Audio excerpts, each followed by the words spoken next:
Let's rock and roll.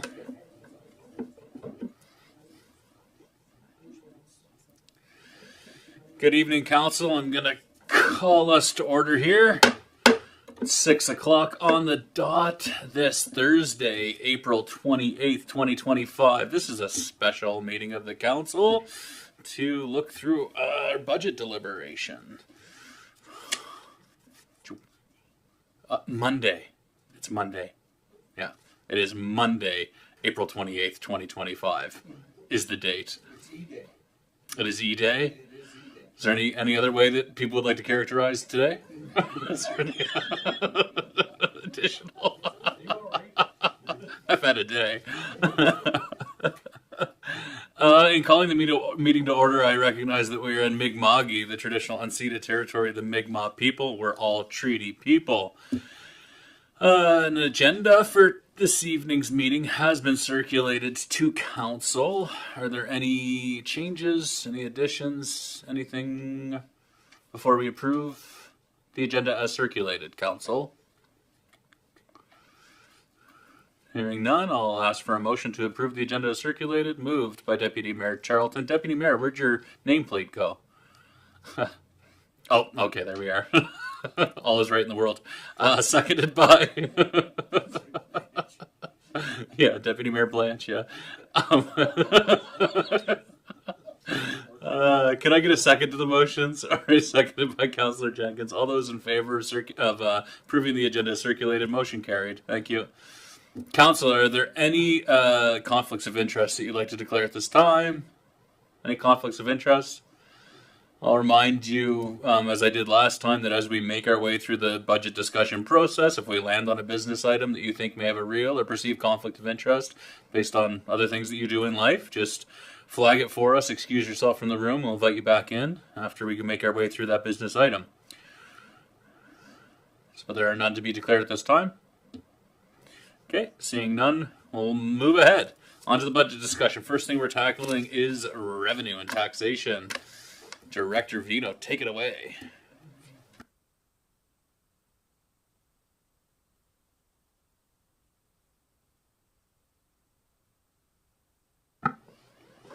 Good evening, everybody. So, as Mayor Christian said, we are going to start with revenue this evening. This is a follow-up meeting. This is our second budget meeting. So tonight's topics, we'll be looking at revenue, which I will be doing. I'll then be going over our general government services, which is council and general government, administration and finance.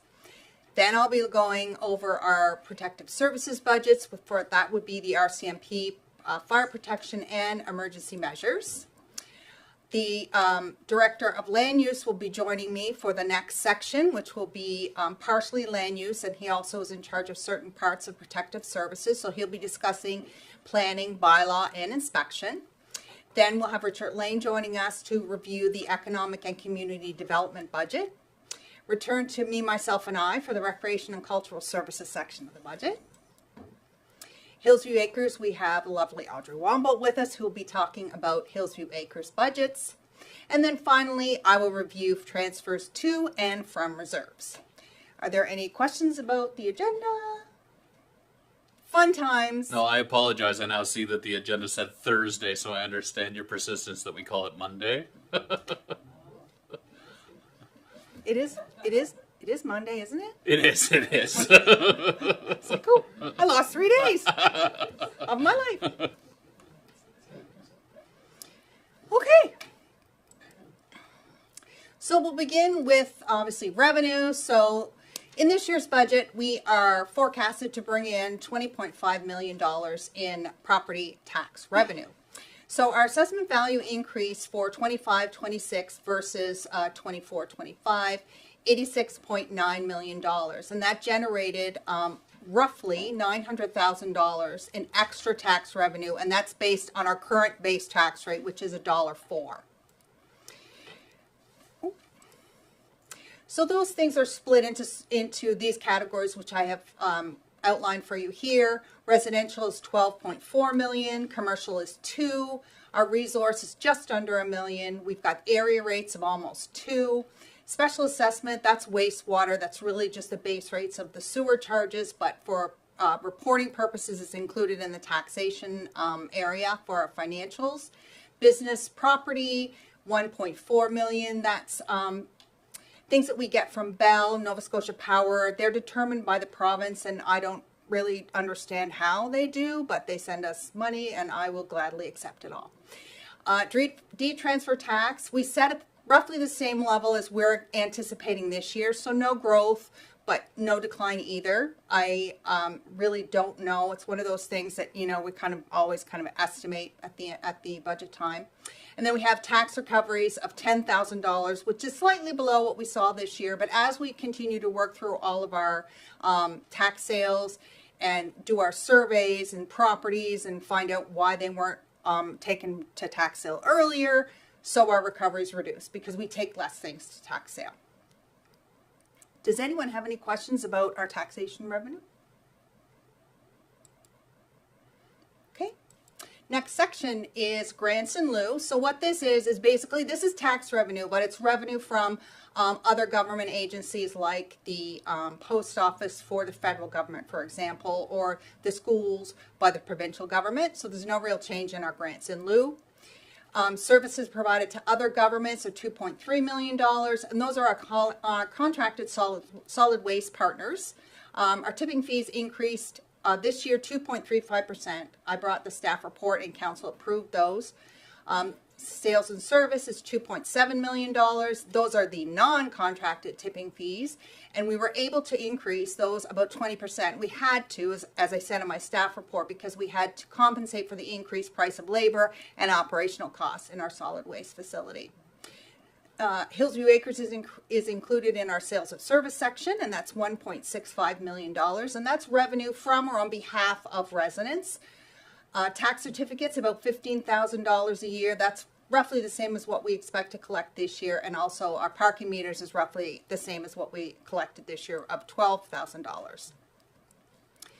The last section here is other revenue from own sources, $1.8 million. Sorry, Councillor Vino. Director Vino. Councillor Fancy had a question. You're on roll and might get you stopped. Yeah, let's go back to slide there. Grants in lieu, the old Mersey property, is that still something that's government and we get money from there? Is that part of because they aren't taxed, right?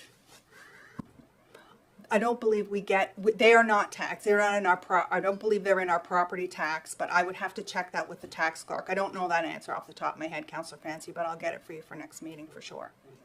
So just to be clear, when you say they aren't taxed, that would be like Build Nova Scotia, who was Nova Scotia Lands. Any enterprise who is functioning, any business who's engaged in commercial activity is a taxpayer. Is that right? Yes, that's my understanding. But I'm not sure how Build Nova Scotia is treated. I know they own the property, so I'm not sure if it's a grants in lieu or if it's an actual property tax bill. That's why I have to ask Penny. What's packaged in that $15,000 for tax certificates? What does that include? It's just a fee, $40 every time a lawyer comes to us and says we need a tax certificate, so someone can't sell or refinance their home without getting that tax certificate. So let's say it's an administrative processing fee, though. 40, that's the processing fee, and that's the revenue you see. Right. So what it does is it guarantees that if there's any outstanding utility or tax bills when this transaction occurs, the Region of Queens is paid.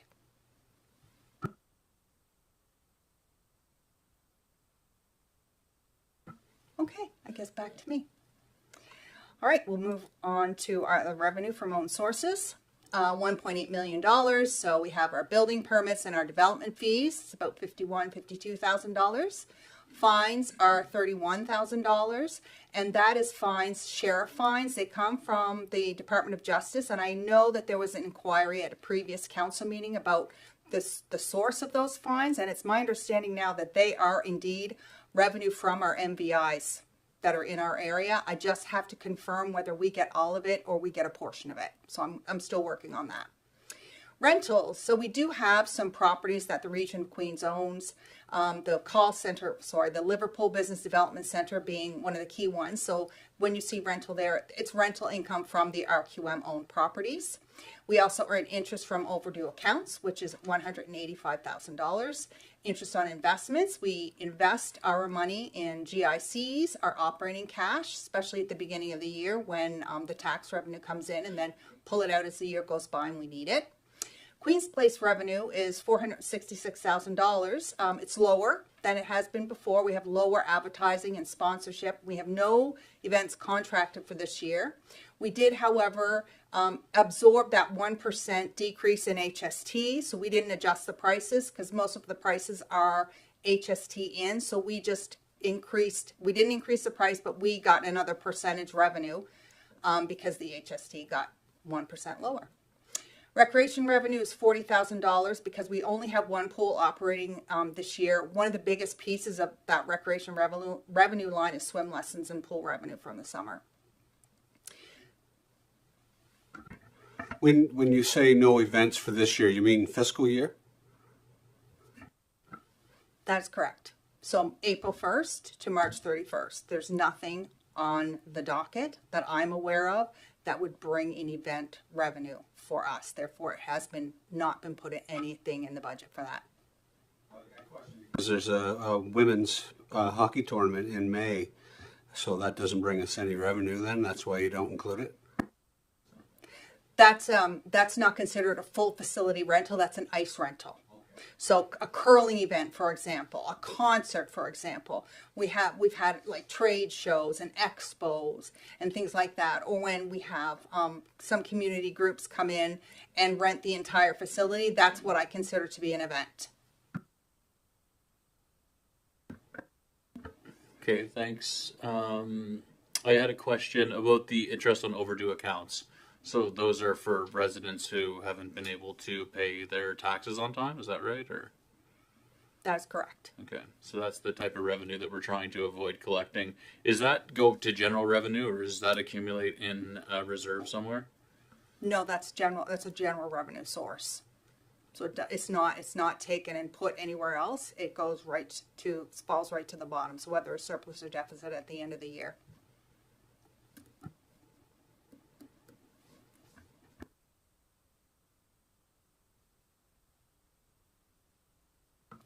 Okay, moving right along.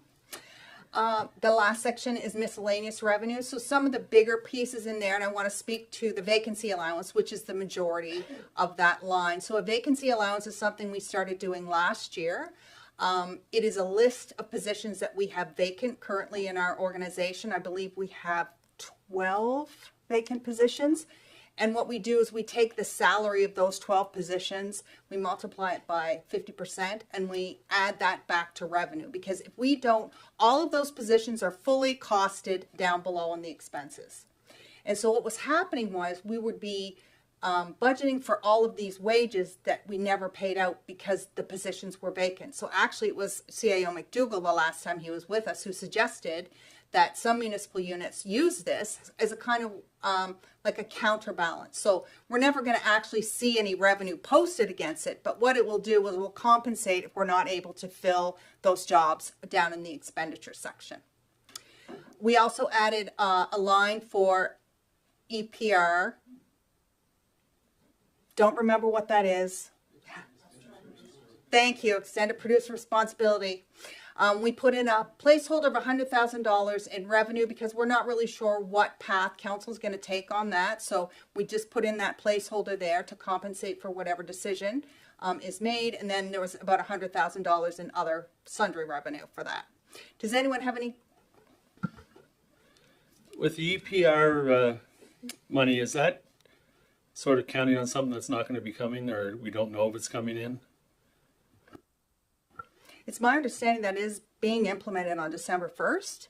But I mean, in terms of the path to implementation, I thought we had two choices. We either partner with the Circle, perhaps Director Grant can help me out here. Circular Materials, right? See, the mayor knows. For them to do our recycling pickup, or we status quo and they pay us to do it. That was my understanding of the two options, correct? So we haven't decided yet because we haven't done the homework yet to decide which is best. And so we haven't been able to come to council and, make any recommendations as staff. So that is kind of a placeholder in hopes that doing this will save us money at some point. So we have this kind of $100,000 placeholder there for that money. And so it'll either be a reduction in operating expenses or revenue coming in to compensate us for that. I just had a question. So the miscellaneous, that the 676 there, that's capturing the vacancy, the vacancy allowance, the revenue, that's capturing those items. That's not in addition to those items. Thank you.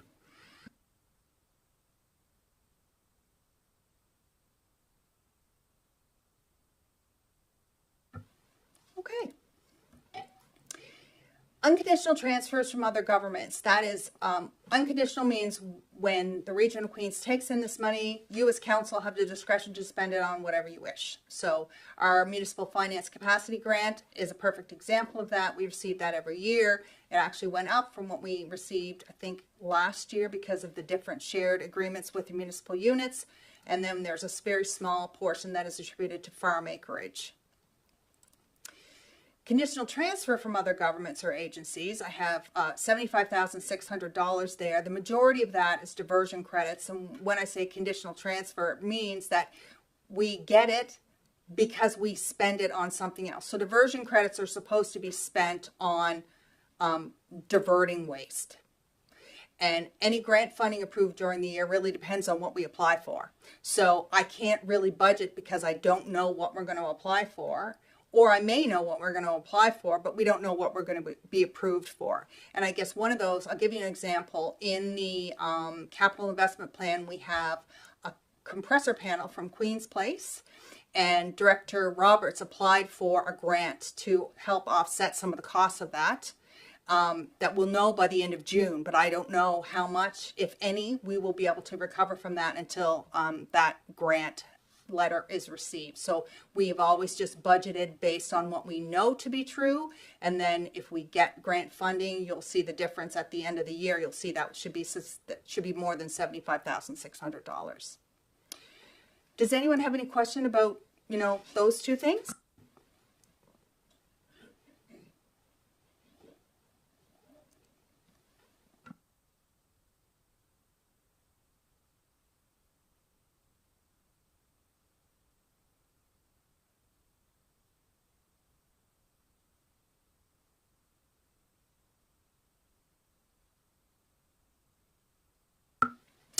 So now we'll talk about expenses. So general government services is $4.25 million.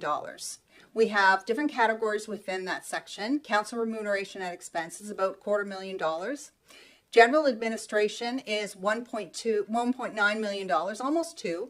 1.45 of that is wages. We have office expenses. It includes IT, which is a significant part of our budget now because we have a very robust IT infrastructure that needs to be protected. We have a training budget of $50,000, a diversity budget of $25,000. We have some equipment, leases, about $15,000. Our audit expenses went up this year because the cost of auditing has gone up significantly, and our RFP for services last year was the last one. And then we have some small bank fees. So there's a net increase of 2 full-time equivalent positions in the admin wages operating budget this year versus the operating budget that was in 2024 and 2025.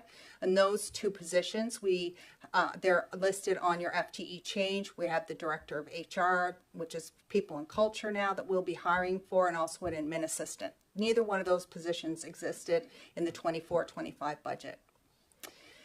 Taxation. This is the cost of when we do the tax billing.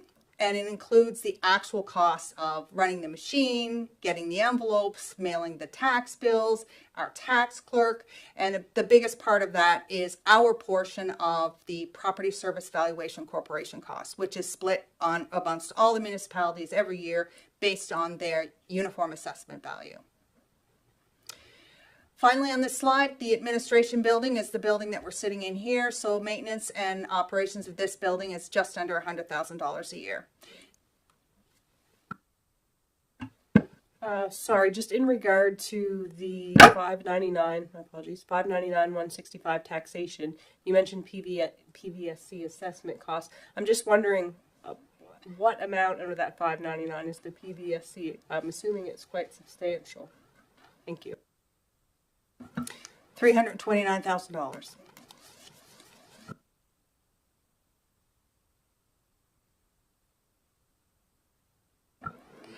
We do indeed. Any other questions? Love these questions. Okay. Moving right along. This is still under government general services. We have an other. So there's some biggies in the other. So legal is 177. What we budget base for legal every year is about 110. The difference between that and the 177 you see is our intervenor costs, right? And that's for the fish farm. A couple of years ago, Region of Queens was approved as an intervenor, and council approved $120,000 to be funded for legal costs from the accumulated surplus. We still have about $67,000 of that isn't spent. Many of you know that whole process was put on hold for some reason, and so we still have that little kitty to use when we start to ramp back up. I would just say, you don't need to turn your microphone off for this one. You're good. But I would just say too, with respect to the legal expenses, we also have, council also has the code of conduct, the newly mandated code of conduct by the province, and so that pot of money could help to support any investigations that may be launched if a potential code of conduct comes forward and it requires an investigation. We also need to set aside some funds to accommodate that. Very true. So again, we have some recruiting in this year's budget because we are still recruiting for a number of key positions. Development officer, for example, has been vacant since I started here in 2021. We have a consulting budget of $150,000. $50,000 of that is safety. So we're still working on our safety. That consulting budget could also be used for growth consulting, or if and when the new CAO comes, he or she may decide that, there are things that they would like to bring a consultant in. I don't know how the status of the strategic plan for council, that's also something that could fit into that line. So we wanted to make sure that there was enough flexibility there to get some of those things knocked off the to-do list. We also have a contingency in there for $100,000, which, as Mayor Christian said, we may have to use that for legal, consulting, whatever. That's what a contingency is for. It's just a placeholder in case. There's a lot going on here at the Region of Queens, so we know there's some work to do, so that gives a little bit of flexibility going forward to staff. And then there's about $25,000 in other. That's a big category, so I'll just pause here for a moment. Does anyone have any questions about that?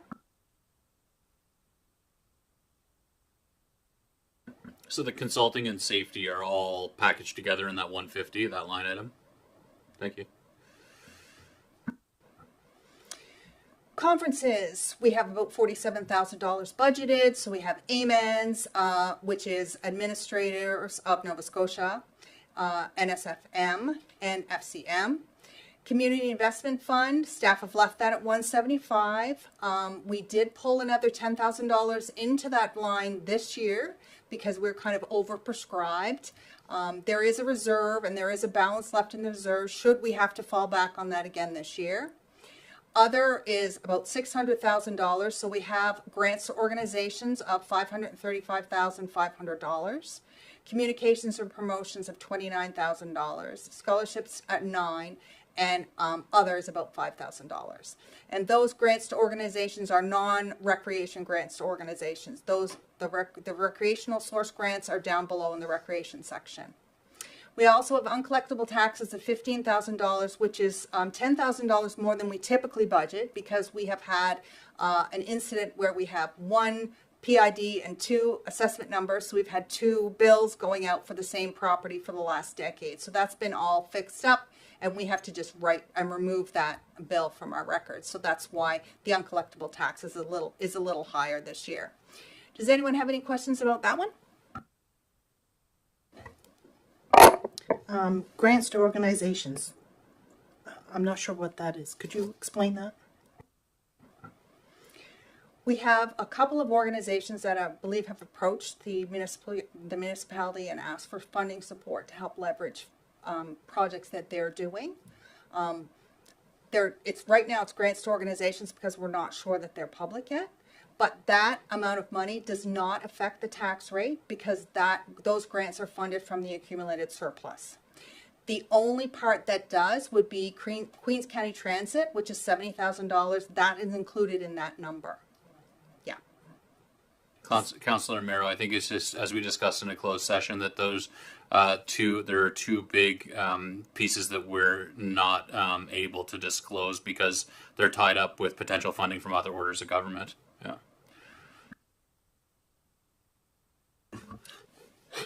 Excuse me. How does that indirectly affect us? Because we're only allowed, was it 175 to grants to organizations? Isn't it? We're limited to, so we're up to 535. Well, I'm looking at the Community Investment Fund. But I thought we were limited onto that too, isn't it? Or maybe I'm wrong. So the Community Investment Fund is policy driven. So that means that there has to be applications and criteria have to be followed and staff review them all. And that's why we have that 175. Council can say 185, 250, whatever council wishes. We do have money in the reserve that can be pulled in. Since I've been here, it's always been 175, and that if there's been over prescription, for example, a community development officer comes and asks for more money. The other line that you're talking about, the grants to organizations, those are not policy driven. Those are requests that came to council and council considered and council said yes or no. So that's the difference between those two lines. Does that make sense?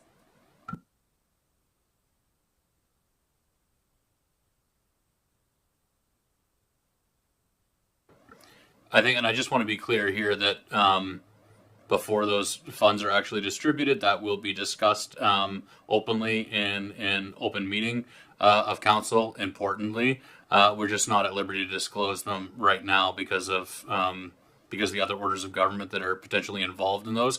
I think both of the projects we're talking about are also contingent on other orders of government funding those initiatives. And so both of those potential large items, to Director Vino's note, won't be reflected on the tax rate because they would be funded from reserves into the capital investment plan and will be discussed publicly at the appropriate time to do so. Just going to go back up to the top. The legal. What do you base that expense on? I look back on previous years since I've been here. We've never spent less than 80. In years that I know we have legal concerns going forward, it's been more than 110. So this 110 is kind of a balance. That's how I look at it. Would you say last year was kind of an exceptional year when it came to consulting fees and lawyer fees? Yes, I would agree that was probably very true. We had significant legal expenses last year that we would not see every year.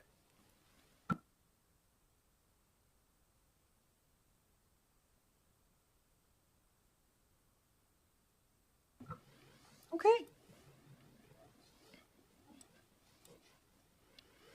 The next section is protective services, so I'll be doing these three. Policing, our CMP is $2.86 million a year. That is something that is negotiated. We are part of a consortium and negotiated with the province. Senior safety, we are increasing one new FTE. So we have a new person coming on staff if council approves this budget. Prosecution fees, that's what we have to pay the prosecutor who represents us if our tickets are taken to court. And then we have a small amount for DNA testing every year. Fire first responders, funding support is almost $1.5 million. So 5 cents on the tax rate for direct fire department grant funding and 3 cents on the tax rate for direct fire department truck reserve funding. So that's 8 cents on the tax rate. So it's about $1.1 million is given directly in one form or another to the fire departments. That does not include the fire hall in Liverpool that we operate, or the liability insurance that we pay, or the communication, the radio contracts that we pay. That 5 cents goes directly to the fire departments, and then the 3 cents goes directly to them, but through truck loan payments. So they don't get a check for the 3 cents, but they do get assistance with their truck loan payments through that reserve fund. We also have hydrants and maintenance of $317,000 a year. That building is the fire hall, $71,000. Communication and support is $31,600. And then finally in this slide is emergency measures. So we have that ground search and rescue building. It's about $28,000 a year to maintain and operate. And then we have EMO compensation. So we have a deputy, a full-time EMO coordinator. Actually, that's not correct. He's not a full-time, but we have a part-time, and then we have a deputy EMO coordinator. Does anyone have any questions about that slide? Just with respect to the EMO compensation, this is an increase from what we've experienced in the past, and a recognition. I think that come to council, Dan. I believe that was a decision of council at a previous meeting to adjust the compensation, because previously it had really just been an honorarium, and so we calculated that position at like a 0.2, like a day a week. Yeah, do you want to speak to that? Yeah, 0.25. Yeah, the salary is based on approximately for the coordinator a 0.25 position, and the deputy EMO or alternate EMO is a half of that, so 12.5%, based on a salary comparison across the province for similar positions. And I can say I met with Minister Maslin last Friday, and she was very pleased to see us supporting that role and that function for emergency management, emergency preparedness, in the way that we are, just professionalizing it a bit.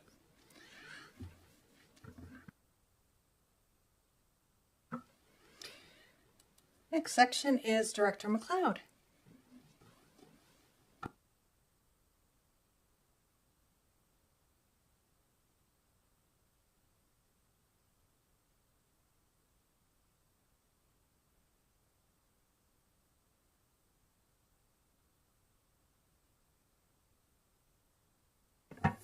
Okay, so as far as the land use department, I think you're all aware, essentially the department is broken down into three kind of separate areas. The first being planning. This year we're proposing a $514,000 budget for this section. Of that, approximately 88% of that goes to salary and benefits for the 5 full-time employees within that section. So additionally, I guess the remaining costs look at things like maintenance and operation of our geographic information system, which is essentially our digital mapping system that we utilize within the department. It looks at things like just general office supplies. Council, under the land use planning, has allotted a small portion of money for a civic number and private road signage program, whereby any new private roads that are created within the region of Queens, council we will do a one-time purchase and install of private road signage, so that there's for emergency service provision primarily. We've got consistent and good signage within the county. There's also a small amount budgeted for accessibility planning.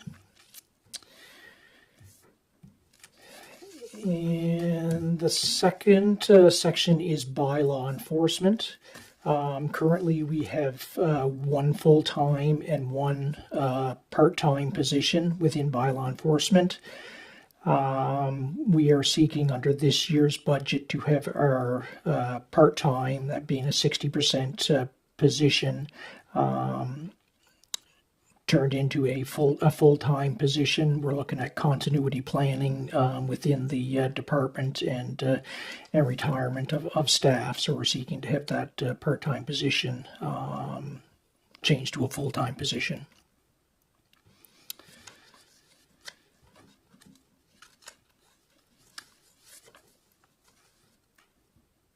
And so I guess some of the other items that are included under the budget would be maintenance of parking meters and parking meter repairs, supplies for dog control, dog tags, training, and memberships for staff, and just general maintenance of the dog pound that we have across the street. And under the third section is building inspection. We have currently 2 full-time building inspectors within the municipality. Back in August of 2024, we entered into a shared building services agreement with the municipality of the District of Lunenburg, Town of Lunenburg, and the Town of Bridgewater for provision of building inspection services. So I guess what's incorporated under the shared services, we are moving from basically a paper-based permit tracking system to a full digital permit tracking system that will incorporate building inspection. It will include permits for development control, as well as fire inspection.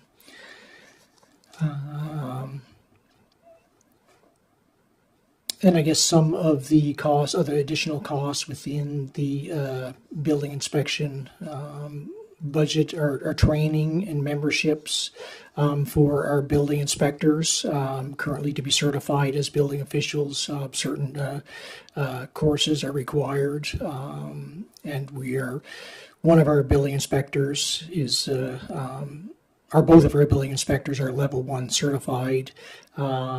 And one is just finishing up his level 2 certification, and the other is still a couple of courses shy of attaining his level 2 certification. So there's additional monies for that training within the department. Thanks, Mike, for the report. I want to talk about the shared services agreement that you have with the other 2 entities. That contract you say was that you signed was in August, and you had approval from council at that time, I assume. So when you say shared services, what all are shared? Wages, and how's that broken down? The wages. Who pays for the gas for the vehicles? Who pays for the maintenance of the vehicles? How is that shared? Or would it be easier for you just to give us all a copy of that contract? So as far as the cost breakdown, the 2 employees under the agreement are still employees of the Region of Queens Municipality. We still pay their wages and benefits. The vehicles, we still pay for the cost of the fuel and maintenance of those vehicles. However, those costs are costs that are taken off of what's owed under the shared services agreement. Those are costs that the other 2 municipal units outside of the municipality of Lunenburg, they don't have the employees, they don't have the vehicles, so they're paying those costs into the shared services. But we are deducted from those amounts that we're paying for overhead expenses like wages and benefits, vehicle maintenance, fuel, phones, that sort of thing. Those are things that we are paying for and being deducted from what we would pay the shared services if we didn't provide those expenses or pay for those expenses. And so this helps us to, my understanding of it is it's building inspection and fire inspection those are the two functions. Is that right? That's correct. Yeah. And so I'm just trying to get a sense, and I know that we struggle to have sufficient capacity to facilitate the required sort of building inspections and fire inspections. And I think we're still in a place that we don't have the expertise for some level of inspection to some properties. Is that right? That's correct. I guess our two building officials right now, although they've completed, or one of them's completed his training courses and one's almost completed, prior to being, I guess, designated as a level 2 building official, they're required to complete 100 inspections at the level 2 inspection. So right now we're paying, because we don't have those qualified persons within our staff, we're paying Municipality of Lunenburg to carry out those inspections within our jurisdiction. So, and the fire inspection, they are incorporating. Council had budgeted last year for a part-time fire inspector to assist with the carrying out of those duties. However, under the shared services, the fire officials within Municipality of Lunenburg have the capacity to take on that role. So we've eliminated that half-time position within this year's budget for a part-time fire inspector, and that will all be done through the shared services agreement. And is it, just so I understand, is it sort of an a la carte thing? Like however much we draw upon those resources, like however many fire inspections the modal staff would execute within the region of Queens Municipality, we'd be charged that under the shared service, or is there a funding level that, like within the agreement, that like a consistent funding level that we would transfer to them? No, actually under the shared services, I guess they carry out or assist with carrying out the fire inspections, building inspections on an as needed basis if we didn't have the capacity to meet the demand for a building inspection. That's all covered under the shared services. We don't pay additional costs for those services. Okay, yeah, sir. Just to be clear, so we incur those costs on an annual basis, irrespective of how much we use those services, not on a case-by-case basis. And I guess the formula for calculation of our contributions is based on a number of factors. One being the number of inspections that are carried out in the previous year, uniform assessment, things like that. So it will vary from year to year. Based on like inspections and uniform assessment. And if I heard you properly, sometimes the opposite is true, where our building inspectors will go and conduct an inspection on behalf of a modal property, and then in instances like that, when we deploy our resources, that works to offset the amount that we would need to fund into that formula. That's correct. Yeah. So I guess one of the benefits, additional benefits. As our municipality, as with most rural municipalities within the province, hiring new building officials is extremely challenging. Mm-hmm. There's just not enough building officials throughout the province. Sure. It's in a And if you do hire one, it would probably be from modal. Well, it's the unfortunate situation we find ourselves in, that you're essentially poaching building officials from other municipal units. It's because there's really there's not enough resource of building inspectors within the province, so it's really challenging.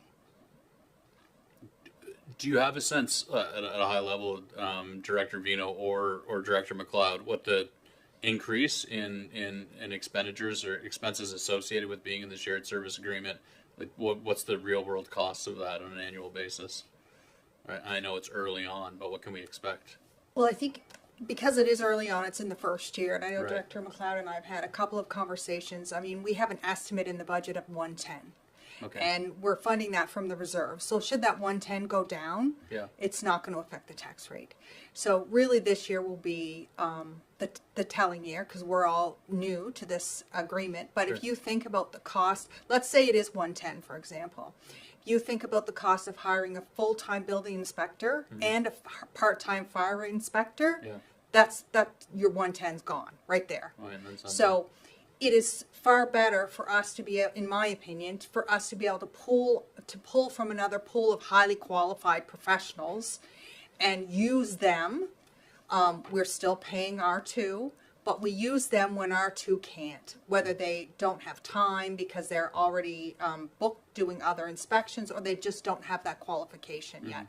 I saw one invoice for almost $5,000 in last fiscal year for building services that we had to pay modal inspectors to do because ours weren't qualified yet. So from a financial perspective, what I've seen, I think this was a responsible thing for council to do, because I know there was a lot of concern about the fact that developers and people who are waiting forever and ever for inspections and permits and things like that. And this I think addresses those issues. Councilor Fancy? I remember when we went through the discussions, and it's just what you said, is like hiring on an extra employee. That's what's going to cost us more. But also, too, we were getting way behind in our inspections. Now we're getting more people they're getting caught up. They can do more work because they can go across county lines. And we couldn't, and I guess the system that we were going to have to buy too, which we didn't have, which they are supplying to this, so they can be able to go on and find that and do 2 or 3 inspections at once or whatever, where before you might have gone it for 1 or something. So it's a lot more efficient. Deputy Mayor Charlton? Thank you. I think if my memory serves me correctly, and Director McLeod might be able to assist me with this, we budgeted, I think, for a second planner, if not for a year or 2, and couldn't secure an addition to that department, unless I'm thinking of a different position. But I thought there was a position that we had an issue trying to fill, which sort of led into this conversation with modal and joint service, that we were having such a hard time hiring these qualified folks to join our organization, which and hence made this proposal attractive. Yeah, certainly. Probably a couple of years ago now, we were recruiting after the retirement of one of our full-time building officials. We were looking to rehire for that position, and it was extremely challenging. I can't recall how long that position was vacant for, but it was a fair length of time, and we ended up promoting a current staff person within the department to actually take the training to carry out that role. So the challenge in doing that is that I guess the frequency of training courses to become qualified or certified as a building official, you're looking at several years before a person can get certified to become a building official. So it's challenging, but a lot of other municipalities are in the same boat in looking for those qualified staff. So.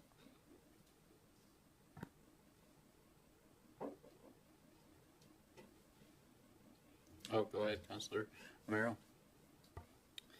So for the bylaw officer, we have one that is retiring, which we will just have after November or whenever.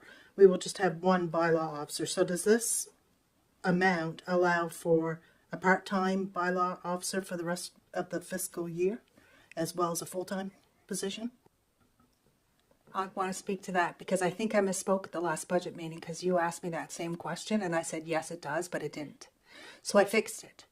So what is currently in the budget is we have our 2 full-time bylaw officers until one bylaw officer retires, and then we have another part-time.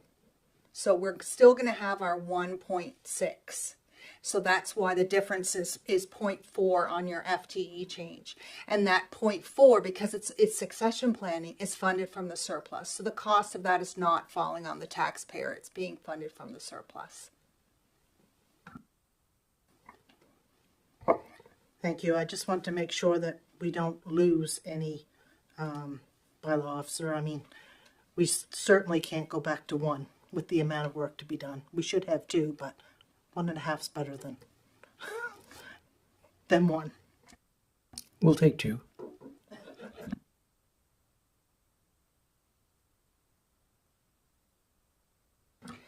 Are there any other questions for Director McLeod?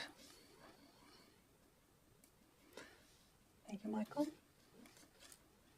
Mr. Lane, can you come up and join me at the, I was going to say the podium, but at the wide desk?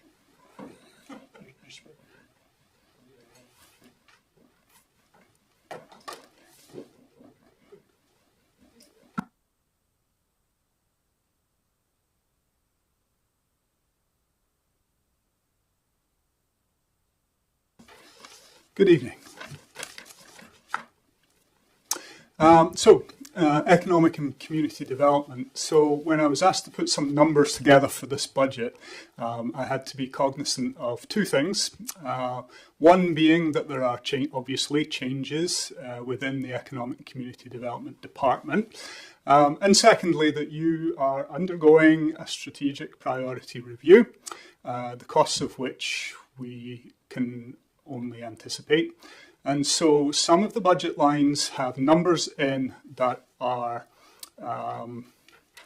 there to provide projects as and when they're necessary. But within that, I can go through the headlines that are on the slide here, and I can break those down in as much detail as you like. So the wages I won't really touch on too much, other than to say, compared with the budget from last year, we're 0.5 of a full-time equivalent less than we were last time. Brochures covers the usual, so a lot of the numbers, as I say, have been pulled from previous years. So within this department, there are a number of jobs that tend to happen annually. And so those costs are fairly well known. For example, the production of a visitor's guide. And so there's money within the budgets for an anticipation of doing the regular work of the Economic Development Department. Brochures is one of them. So normally we would put in for visitor guide. Commonly at Christmas time, we've done a wish book. And then we would normally put about $3,000 or so in budget for restocking of other brochures. So if the Visitor Information Centre is running short of the Lighthouses brochure, for example, it gives us a little bit of money to pay for reprints and new runs. So that's that one. The Queen's, publicity and advertising, covers website development, which is split into the cost of maintenance and patching and technical support, and also a small amount for anticipated improvements and changes. Some of those come up, it's needing to fix something that wasn't an issue or wasn't a known issue previously, but it just gives us a small amount of money to cover that. Signage development and maintenance. So within this department's budget, we've always covered the cost of producing the Millennium signage. So all of the communities in Queens have a community identifier sign, which came from Millennium funding, and periodically those get shot or stolen, and they need to be replaced. So there's shot and stolen, in fact. And so there's an amount of money in budget there just to do that replacement. And then also the main promotions and advertising budget. That one is, we put an amount of money in, but it can vary. It depends on how much we want to spend, basically. So there's an amount of money in there. Facilities includes Christmas lighting, which isn't cheap, and a visitor information centre maintenance budget. Within this budget, there are a couple of lines that have maintenance components, and these are budget lines that I share with the infrastructure department. So, for example, visitor information centre. At the end of the season, we might get a list of things that need to be done at the VIC, repainting, new carpets, whatever. And then the infrastructure department also have a wish list for, you know, reshingling the roof or replacing the deck or such like. So the VIC maintenance budget is generally shared between those two departments. Liverpool Business Development Centre is in my budget line, but kind of only just. So I tend not to manage it, but that amount of money is in there, and that goes towards the maintenance. We pay the taxes on the building, insurances for public liability, and we also cover all the utilities, including snow removal for the LBDC. Waterfront and Fort Point, the only budget line within that, although the budget line itself is labelled Queen's Waterfront Development, but there is only one budget line within that, which is actually Port Medway maintenance. So that's for the Lighthouse Park in Port Medway. And again, this is another one of those budget lines which is shared between myself and Adam. If either of us have got requests for that Lighthouse Park, we can put it in there. I do have a small ask in there of about $5,000, which would cover there was a request for a new interpretive sign, so that money is in budget. The other budget covers things, so the big one in there is the Visitor Information Centre operations budget. So that's the cost to operate, staff and operate the VIC per year. And the other lines within there are insurances, a small training budget, which is separate from the overall administrative training budget. Same with travel. We have a very small budget. We don't do a lot of travel anymore, but there's about $1,500 in there for department travel. And memberships. So we as the region, we are members of a number of organisations, including South Queen's Chamber of Commerce, the North Queen's Board of Trade, and things like the South Shore Tourism Cooperative, and the Tourism Industry Association of Nova Scotia, TIANS. And then the final budget line is labelled economic development, and I'll run through the budget lines that are in there. So that covers regional beautification and facade programs. So the bulk of that is on the facade program, which we've funded to the tune of $25,000 for the last several years. It also pays for the hanging flower baskets in Liverpool. Branding and wayfinding, which we hadn't put any more money into budget for that in the last few years. Likewise, we've also had an event strategy budget within there. The Caledonia Corner Park, the Caledonia Community Park, has had a budget line within economic development. There is money set aside for economic development data and profiling. So if we keep numbers on a lot of demographic information. So we have a forecast of what might happen to the population of Queens over the next 25 years. We can model what the incomes are likely to be and how that demographic information is shaped. And every couple of years we pay to have that study updated and kept up to date. So there's a small amount of money in there for that. There's a small, sorry, go ahead. Wayfinding, the 24-25 budget had $6,400, but nothing was used. So why do we have $50,000 this year? Do I get to? You do. Yeah, I asked for that to be added after there was discussion about the current Queen's Coast signage and the interest of council to explore options and alternatives to that signage. And so at our budget orientation session, we didn't have any funding. And so I asked to put a placeholder in the budget for that purpose. Thank you very much.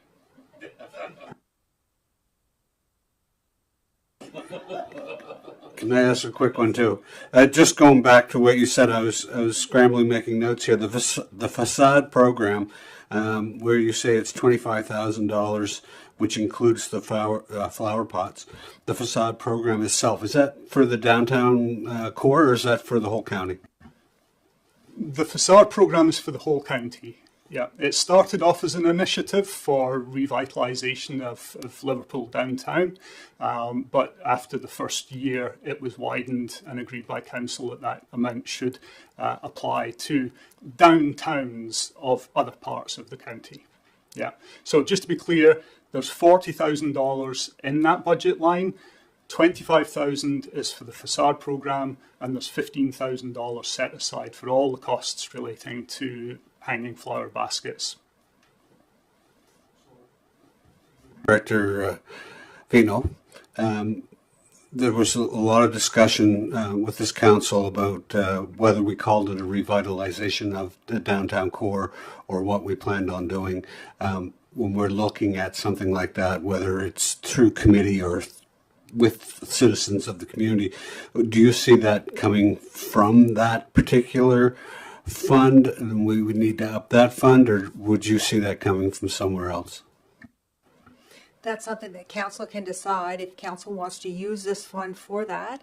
I know that I received a letter recently about some changes to that beautification program, so I'd really feel more comfortable if I went back and read that letter a little more carefully before I answered it. But as council, you can denote whatever amount for whatever. If you want to add another line, great. If you want to use some of this for that, it falls within that umbrella, I would think. Would you not? Yeah.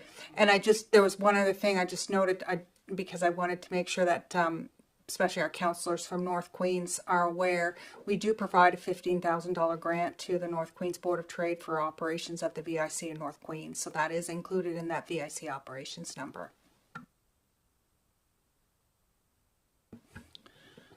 Would it not be a good thing to have a separate line with a committee plan for the revitalization of downtown Liverpool and use something out of reserves for that, so that we can get something more going than painting storefronts and fixing up things like that? Because downtown needs a major overhaul, and it's going to take a few dollars to get started on that. So I'm thinking we should almost have a line item that's out of reserves for that.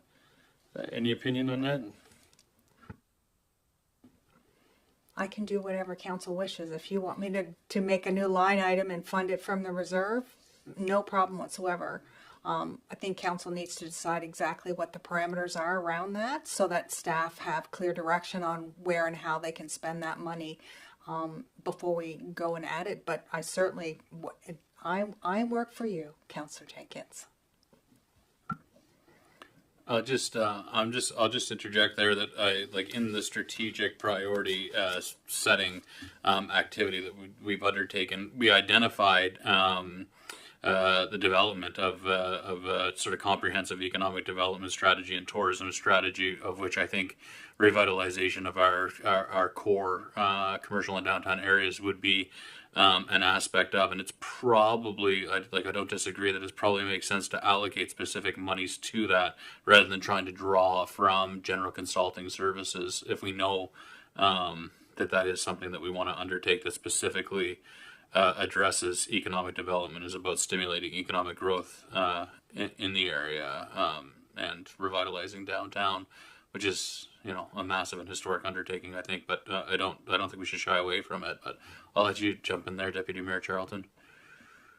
Thank you. Just looking for clarification on that comment. Do we feel that there's enough funds in the general consulting line item? Maybe that's a question for our CAO for that economic development implementation, because I'm just excuse me, just thinking that obviously that has to happen and the time has to go through that process to take place. And if we're looking at funding something that comes out of that from a surplus, I don't think it necessarily has to be figured out in this budget process, because we as a council, if a report were to come back about that study, rather, consultation, whatever it is, identifying that these are key things that we should do for downtown revitalization, then we can look at what is the cost of that. Like that report would have all that information, and then we can move a motion that would be an unbudgeted expense. So it doesn't mean we can't do it just because it's not in here. So I'm We just could wondering- fund it from the accumulated surplus as an unbudgeted Right. expense, and we have more certainty with the cost. But I am just looking for clarity of, Yeah. in this budget, the way it stands now, are we supporting that consultation to happen, those consultants to be able to increase the economic benefit to our community, which those things I would think would flow from that. Thank you.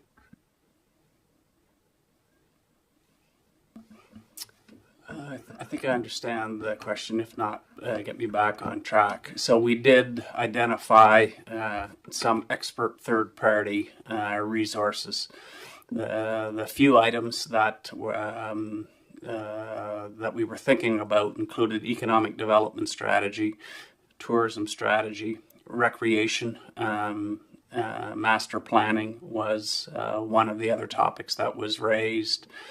And from time to time, every year, I would say that expert resources can be brought to bear on priorities, whether they're operational or strategic of the municipality. So that was just a rough estimate. To the point of a number of the council members, strategies would be not annual recurring costs. So if you created an economic development strategy, it's not likely to occur again next year. It's likely to perhaps occur again maybe the next council session or sometime after that. So I think appropriate funding could be from a reserve, because it wouldn't need to be built into an annual recurring cost. So I hope that touches on the question. I think my concern with this is that we're going to be spending money on a facade program that might or might not do any benefit for downtown if we're looking further into the development of downtown. And I know that that there are properties on Main Street that could benefit from the facade renewal program, but it is like a cost matching program, and those property owners have not taken advantage of it. I won't say anything more about that, but I'll just hand it over to Councillor Fancy. Yeah, there's a few things that I have questions about, what we're talking about with downtown revitalization. When you talk to the business owners down there, they want things like chairs along the way for people to sit and feel comfortable, because a long time walking and things. They're we've talked before about washroom facilities to be able to get into a spot because there's no place to go into. Signage to know where you're going. A lot of times, it's along with that, I go back to the kiosks, because I'm gonna beat that to death. But we should have a kiosk so people can, if they go to the visitor centers, they can be able to bring it up as a map and easy to find where the museums are, where everything else is. It should be we're in a digital age, and we'd already started it, so why not finish it? And so we can be able to make it more user-friendly downtown. And that is, like you said, we talked about the facade program. That's dollar for dollar matching and things. But maybe it should be $20,000-$30,000 set aside that we're going to be able to dip into to be able to do things like that, rather than we could say, well, we could wait till later and just do it. But let's have a plan going forward. I just want to comment on just a couple of things that were said here. Dan, in particular, with the consulting fees, I do believe that we need a revitalization plan and some economic development in Queens, but I want to get down to the bare bones of sprucing up, I'm going to call it, of Main Street. I mean, I don't know if you need a consultant to tell us that this is rotten, that needs to be painted, that needs to be swept, those windows need to be cleaned, we need proper signage. I don't think we need to spend a whole lot of money on consultants to get that information. And I'm going to quote what somebody said to me during the campaign: just because we are a poor town doesn't mean we have to look that way. So my initial questions for this weren't meant to dive into the big picture. It's the for now. And we need to engage landlords and storefront owners and citizens and local shoppers, and to form a committee of such that we're all involved and we all feel like it's all our decisions, and to make town a little better place. And I don't see anything wrong, Dan, with the consulting for the big picture. But what I'm really concentrating on right now is the little picture, and that's why I had questions for you on the $60,000. What does it include, the whole county or the town? So, and I was interested in your answer. I know you've been cut off many times and you've been trying to answer here, so I apologize. Thank you. Yeah, there were a number of points within that, but I think the one that I would mention is just to bring your attention. There is the community economic diversification budget line, and so what happens with that one is the department often, I was going to say, straddles the fine line, but that sounds painful. What walks between the two options of waiting for initiatives of council or trying to anticipate what those might be and put money into budget. The downside of that, of course, is that you then have to balance that with your tax rate, and some of that work doesn't get done. And so the community economic diversification is a little bit of both. Okay, there is money in there because there's an anticipation that council will probably want to do an economic development strategy at some point. Okay, it's been sat in that budget for 2 years now because we haven't managed to get round to it and we haven't had clear direction of what it should contain. The money is there in an ask. But all of the different projects that you might think of for economic development can't be contained until we itemize them, which means that we either have to anticipate them at budget time or they have to come back as unbudgeted expenses.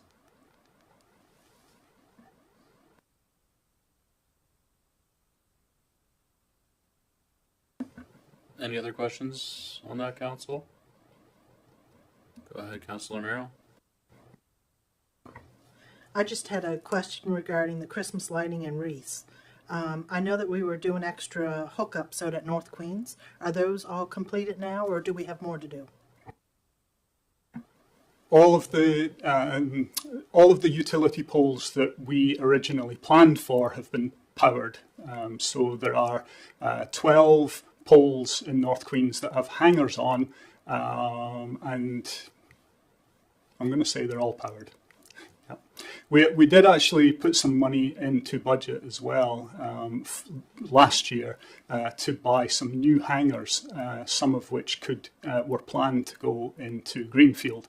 We haven't managed to get them on the poles yet. They're still sitting in storage. And does that line item also cover the item that came before council for between the flower pots coming down and the wreaths coming up, putting up those memorial banners to recognize our veterans?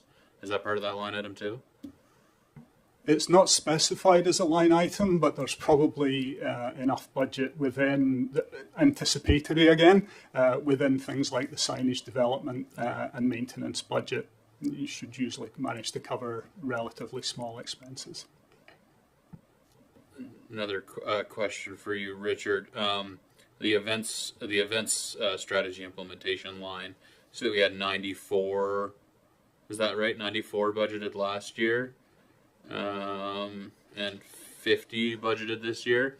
So with that, what all falls within that? I know that we had the Light Up Liverpool, the winter event that took place. What else would fall within that? The other main one is Canada Day. Canada Day. Yeah. And so this year the amount budgeted is less, partly because we've had struggles having enough staff resource to make things happen, and partly just waiting for a clear direction as to to what extent council is interested in promoting events. And last one for me, I promise. The 0.5 FTE less under wages.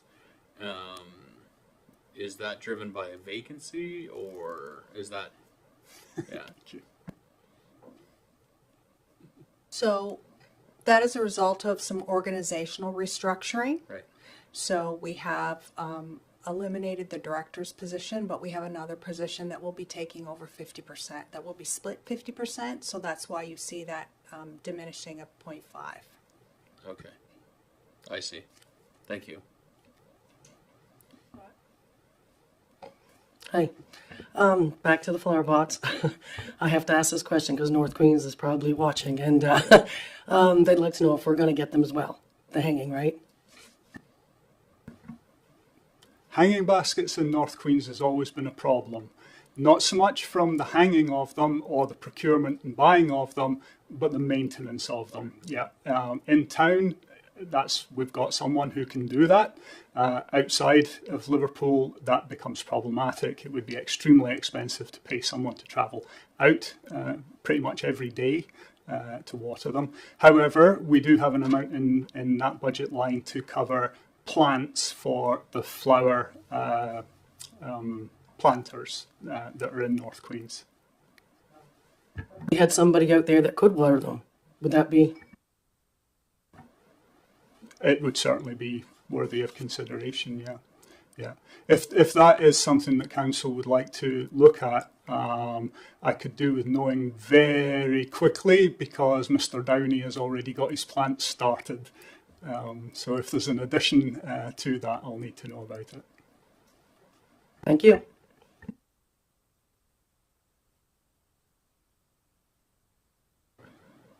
Councillor Fancy? Just one other question. We're talking about North Queens.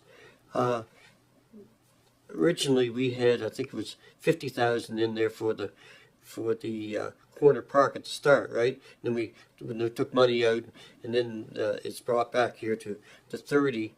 Could that not be put up? Because I mean, it's all speculation, but there's a lot of work to be done if they want to do it. So that budget line did start with 50,000 to seed it. The following year, there was 30,000 added into the budget, which was all spent last year. And so this year, we were waiting for a schedule of work costed for what was going to happen this year. And so at the moment, that 30,000 is a placeholder. If council wanted to up it, down it, change it, entirely your call.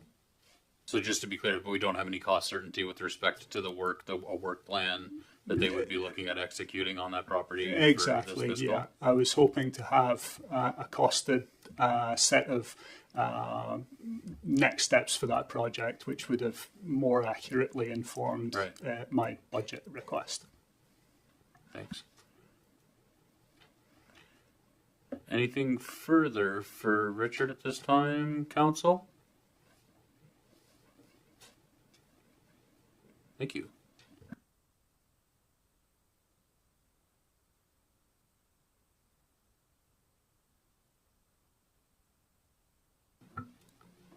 Thank you, Mr. Lane. Back to me. Lucky you. Next section we're going to talk about is recreation and cultural services. So it's almost a $3 million budget. This is the investment in our recreational and cultural services. We have almost $1.5 million in wage and benefits. So that includes all Queens Place staff, North Queens Aquatic Center, the grounds crew who keep our parks and playgrounds so neat and tidy, the MPAL, and we've added a programmer / aquatics coordinator into this year's budget.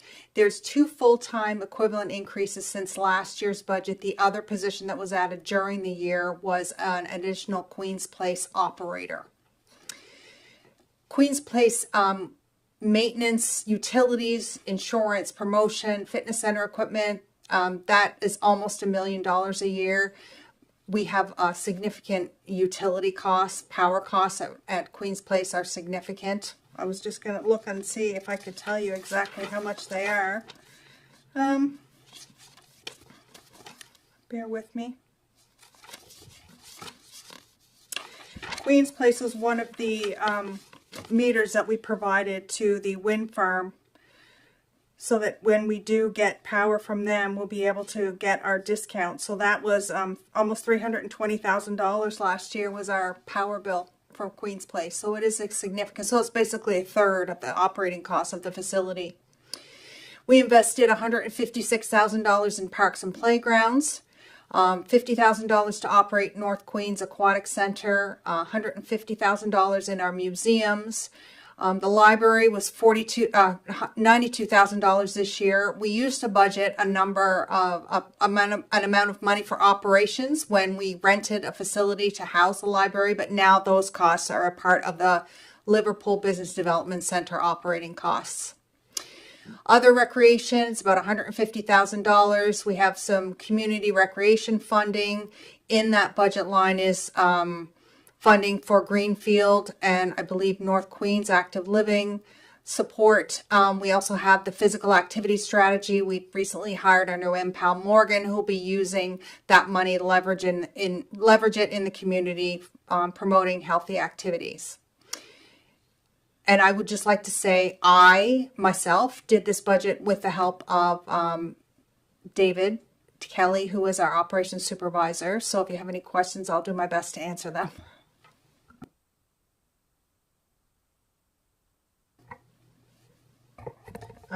Why is there no money in there for spray splash pad operations? I believe when the budget was prepared by Department of Infrastructure, the director put those on a different line. So it looks like there isn't, but there is. It's just, he's just included it on another budget line. Would that be correct? Direct. There you go.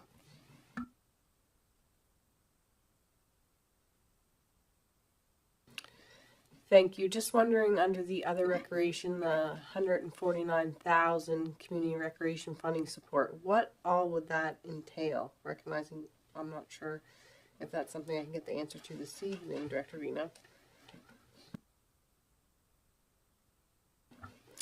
So I have $5,000 for Greenfield Rec, 16.5 for North Queens Active Living Steering Committee, and we just added another $20,000 for Greenfield Recreation after the last budget workshop.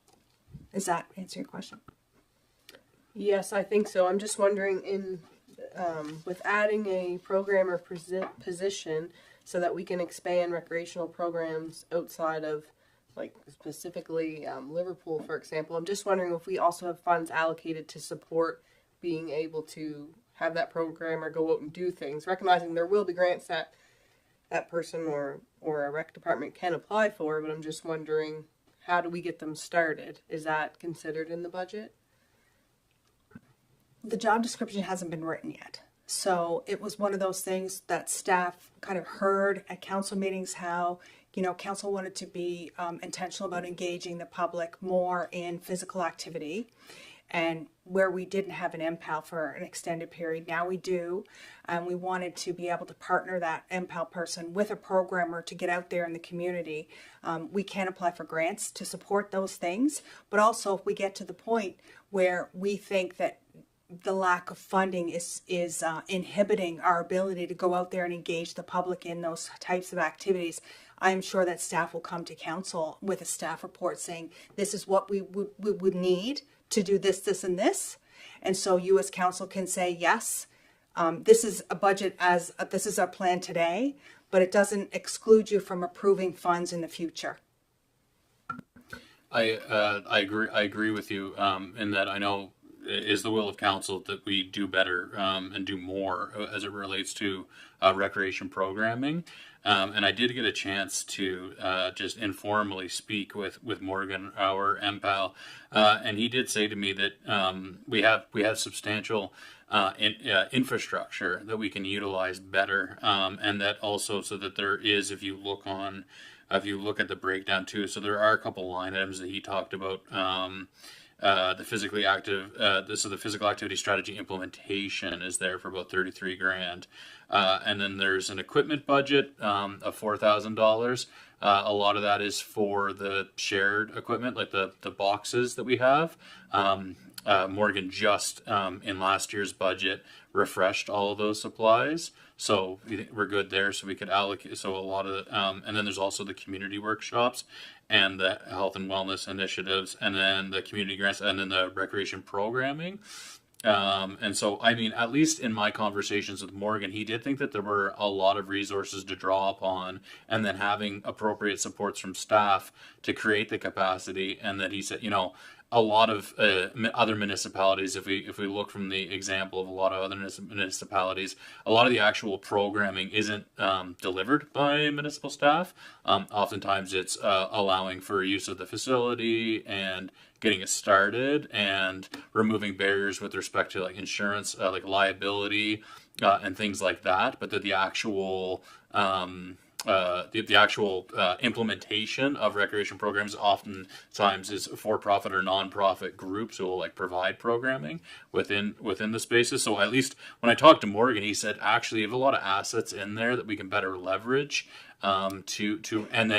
and then for the public and for the council to pumping the tires on expectations about programming like now because it's just taking time to take hold. So managing expectations for like the season to come. But I totally agree with you. We need better recreational programming.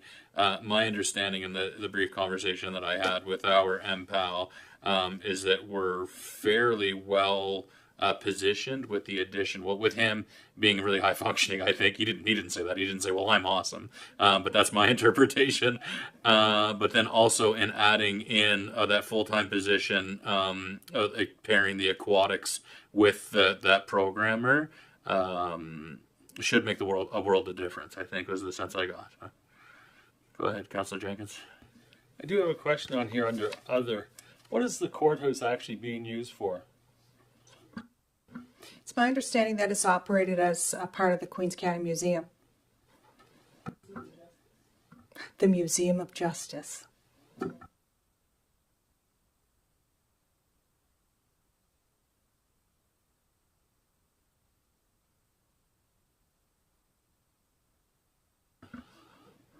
Any further questions on the rec and cultural services expenses that are proposed for this fiscal year?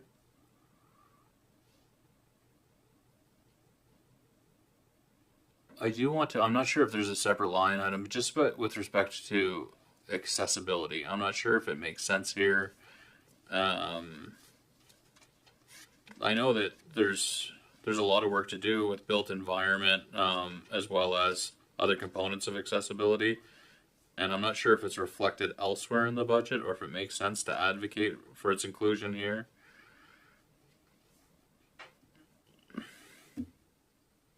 So we have the accessibility budget that will be funded from the unspent funds this year of $80,000. So we used to budget $100,000 a year, and then what would happen is the projects that we wanted to get finished would not get done. So that money will go away. But last year, council gave us permission to take that money that's unspent and fund a reserve with it. So we have an accessibility reserve. So should we get to the point where Morgan or someone else under that kind of accessibility umbrella wants to start using that money to leverage some accessible infrastructure, things like that, that money is definitely there. We have about $50,000 in the current budget. $25,000 is in the diversity section in the general government Right. services, Yep. and then another 25, which is more about meeting support, community outreach, those things that falls under the accessibility budget. I think it's under planning other, because at the beginning that's where the accessibility coordinator lived. So the funds are available. Those funds definitely are good for leveraging with the government. So you can put up 30 cents Yeah, and the government will put up 70. So those funds, so that seed fund is absolutely there in that reserve to be used. I think we can absolutely agree with you, Mayor Christian. We could do a lot better job at using it. And sorry, you said that what's the level where's that reserve sitting right now? Did you say 80 grand? It's $80,000. So if you look in the reserve activity report, you'll see that it's there. It would have been provided to you at the last budget meeting. Okay. It is in there, and there are a couple things that we have already looked at taking out of it. Yeah, now that you're saying it out loud, it does ring a bell. I just wanted to build on Joanne's comments. There's also some funding contemplated in the IT budget this year for responsiveness to some accessibility issues that were raised. And I think there's 50,000 in the capital improvement plan for accessible washrooms for Astor Theatre. So it's starting to show up throughout your budget, different facilities, different activity and program areas. So it's the idea of ensuring accessibility for all is taking hold in the organization, and department heads are starting to add it into their cost projections. Don't know for sure if this fits in here or not, but as we talked before with Queen's Place, we have no events or anything scheduled for this fiscal year. We have nothing that's anybody who's taking up the full use of Queen's Place. Should we be putting some money in there to stimulate something, like put $100,000 in there to help bring forth an event or something?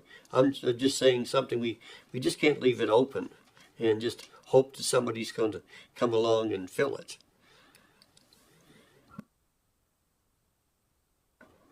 Yeah, and I think if you look under the QPAC facility line items, there I think previously it was $25,000 line item funded from last fiscal. Is that right? Is that right? But not this year, if I'm reading that properly.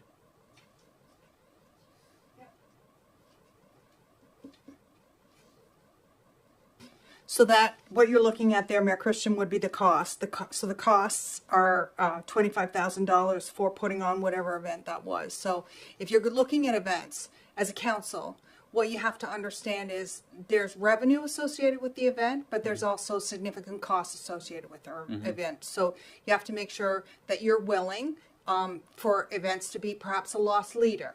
Like, you know, you're going to lose money going in because it drives economic development in the community. Is council comfortable with that? Is council comfortable to a certain level with that? There are significant challenges internally with staff resources when we do big events like concerts or like the curling or things like that. If we have to pull some of our workers from other areas in order to support those events. So having concerts and events and facility rentals is great, but it also requires someone to go out there and beat the pavement and find those things. And we don't have anybody currently that is doing that. There's no one that is actually selling Queen's Place as an events place right now. That's not something that's in our organizational structure. And maybe that's something that council wants to think about, you know, in the next 6 to 8 months. I'm not sure if this is on your priority list. You know, that's something that you as council can direct us as staff to do. But it's not a simple puzzle. There are many pieces. It can absolutely be done, but there are a lot of pieces that have to be put in place so that when we do it well going in, that we know that we're going to be as successful as we possibly can. I hope that helps. Councillor Fancy.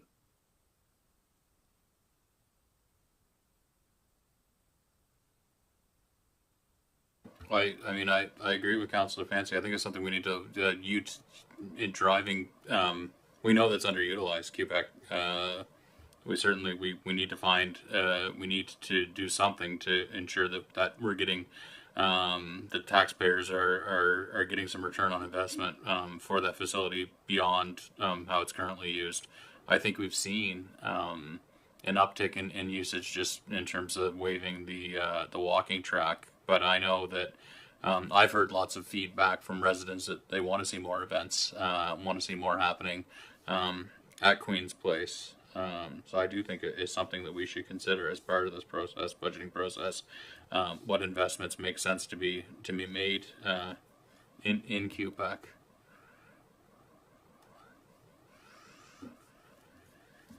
So something for us to consider for sure as part of this deliberation process. Any further comments or questions from council? Yeah, go ahead, Deputy Mayor. Thank you. Just on that note, Mayor Christian, I'm just wondering if maybe we would be able to have some information brought forward to our next meeting about when that facility was functioning with more events, what those costs look like from previous budget years. That we had someone doing events and we had events coming in, just so we could get an idea what kind of money we need to put in the budget if that's the will of council. Just, I'm not sure how other people feel, but I feel like it would be helpful to kind of understand that if people want us to do that. I would agree with that. I think there's a number of items that I know as part of this budget deliberation process that staff have been amazing at being incredibly responsive at helping us generate some insights. I'm not sure, Dan, if that's something that we should put to a formal motion to council to direct staff with respect to that, or if that can fall into the broader buckets of follow-up items stemming from the sessions. Yeah, I do have it on my kind of to-do list for the next meeting, so we'll do the best we can to try to track a year where maybe it might give us some sense of what that looks like. In the absence of that, I think it would be beneficial to have an amount in there so that any staff involved in or any in events attraction or any potential events that come forward, there would be a budget line so staff could be fairly responsive quickly rather than have to bring it back to council. So I'd be inclined to look to put an amount in there for next year's budget. Councillor Vancy?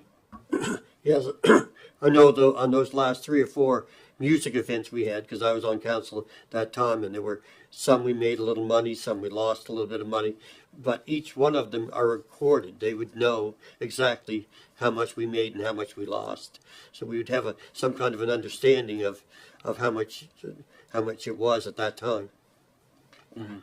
Yeah, with a realization of what Director Vino has said too, that like sometimes these events are a little bit of a lost leader, but the advantage is clearly that we inject economic activity into the businesses within town. We showcase the community. We showcase the facility. It's a bit of an upstream investment, I think. Okay, so we'll know more about that and bring it back. Go ahead, Deputy Mayor Charlton.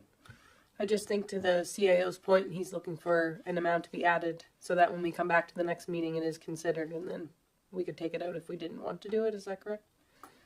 In the absence of you identifying amount, I'd try to track down prior year where we saw that, and if I can't find anything that I think is helpful, I would put 25,000 back in. Is what I was thinking as a number. Okay, and we'll have another opportunity to debate any of those changes and look for formal decision to ensure that it is the will of council to move in that direction. Any other questions with respect to anything else contained within the draft recreation cultural services expenses that are proposed?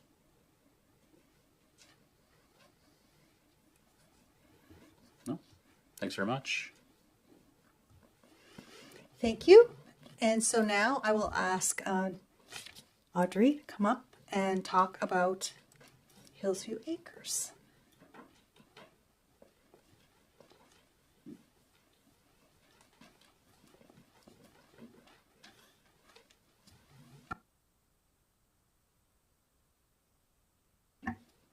Good evening. My name is Audrey, for those of you who do not know me, the administrator at Hillsview Acres. We can go over the expenses. As you may or may not be aware, most of, if not all, the all the expenses typically get covered through the Department of Seniors and Long-Term Care. So it sort of gives back what we take. But there are some expenses that may be out of their scope or out of capital projects that we don't get or whatever that we may need to buy as the Region of Queens. So we may be asking for a few things that are out of the scope of what Department of Seniors and Long-Term Care typically budgets for us. So we will go through the list. Wages, in the wages column, we have 1.4, almost 1.5 million. In that we are staffing 19 staff, 8 full-time, 11 part-time, along with 4 management non-unionized staff. We are also asking outside of this is just to cover for a summer student this year for about $7,000, which would be 35 hours times 10 weeks at minimum wage. So we are asking for that as it is seen as a certain support, specific support for our residents over the summer. On to that, we have our building. In that we look at just general building needs, building expenses, smoke detectors, electricity, fuel, propane, insurance, sprinkler repairs, general maintenance. Some specific things that are going on this year that are outside the scope of that we as the Region of Queens would have to cover would be the cleaning and inspection of our sprinkler tanks. The sprinkler tanks that we have currently have to get checked on every 3 years. This bill is about $1,500, not $1,500, $15,000. Sorry, that'd be a cheap bill. So upwards to $15,000 for the cleaning and inspection of those tanks. That will give us a 3-year span of it being good. So hopefully we're in the new build by then. We are also looking at some upgrades to our room thermostats, just because we've got the old, just sort of manual ones, and we're hoping that by upgrading some of the newer ones, we're just a little more exact on what we're heating, because sometimes it looks like it's hot, but it's a little cooler than not. That is around $2,000, and then we're also asking for some general purpose chairs, which that bill is around $4,800, just because the general purpose chairs we have currently don't have arms, which makes it extremely difficult for some of our residents to get up and out independently, as well as for the age of them. There's some tears, there's some rips in them just for wear and tear. So for IPAC reasons, it's great to have some new chairs available for us. Down to equipment. This is typically just a run of maintenance equipment, materials, cleaning supplies you will find under our equipment, which also involves or includes toilet paper, paper towel, that kind of stuff. Supplies and utensils. This could range anywhere from kitchen pots and pans, small appliances, maintenance, small appliances, tools, maintenance supplies. We have linen supplies, which is regular bed sheets, pillowcases, lots of towels, lots of face cloths. People love their face cloths and towels.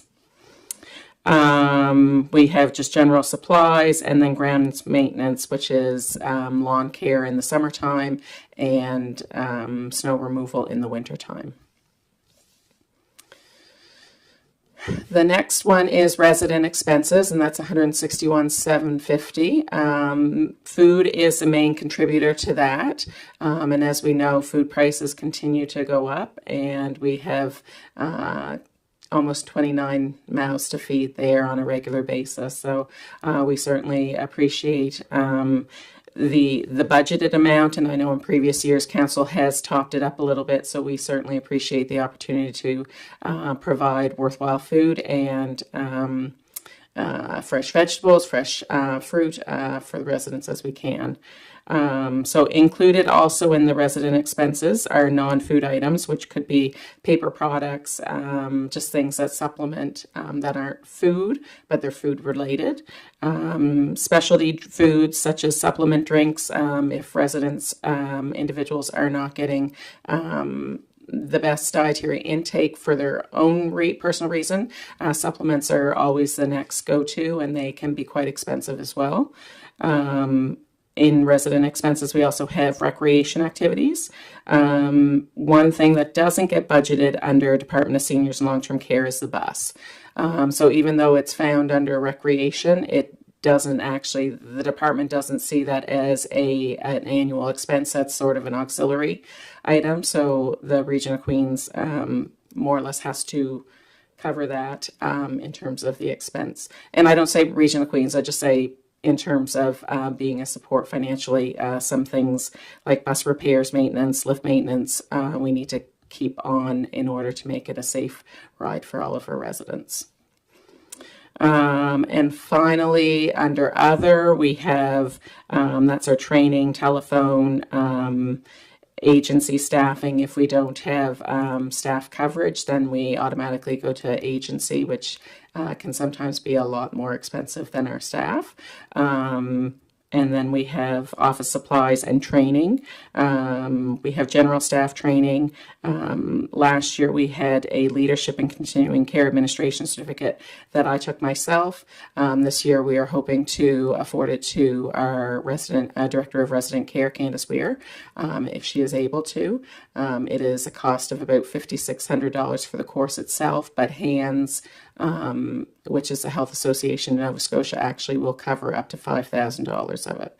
So we put it forward first, but then we do get reimbursed for it. So it's really only the coverage of the stay in Halifax for it. So, and I think that is about all.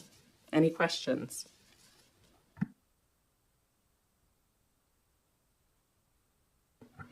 I would just like to add that, Audrey is right. We as the council Region Queens, the royal we, as it were, we do top up the budget for food to make sure that there is a cushion there so that Audrey and her staff can make sure that our residents do get good, balanced, fresh vegetables, fresh meat whenever possible. And because that's really, really a priority for the staff there to make sure that we look after our residents the best we can. So we don't scrimp on that.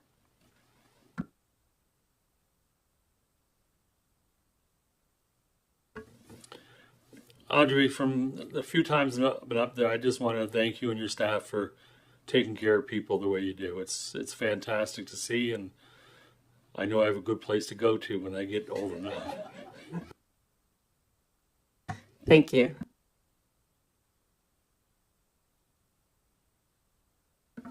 Any other questions, Council? Those of you Akers? Yeah, go ahead, Councilor Miro. It doesn't seem like much for ground maintenance, 3,000. So that's for plowing as well. I know you had a problem there with salting and shoveling this winter. Has that been solved or not? It's not, probably not, but that's what the amount we have. Our grounds is typically done in the summertime by our maintenance staff, so it isn't actually a contract. The snow removal, we have looked at a possibility in North Queens of an individual, so we're going to look into that for definitely, and I've made contact with him, so he is aware that we're interested for next season, so yeah. Anything further, Council, about Hillsborough? No. Thanks very much, Audrey.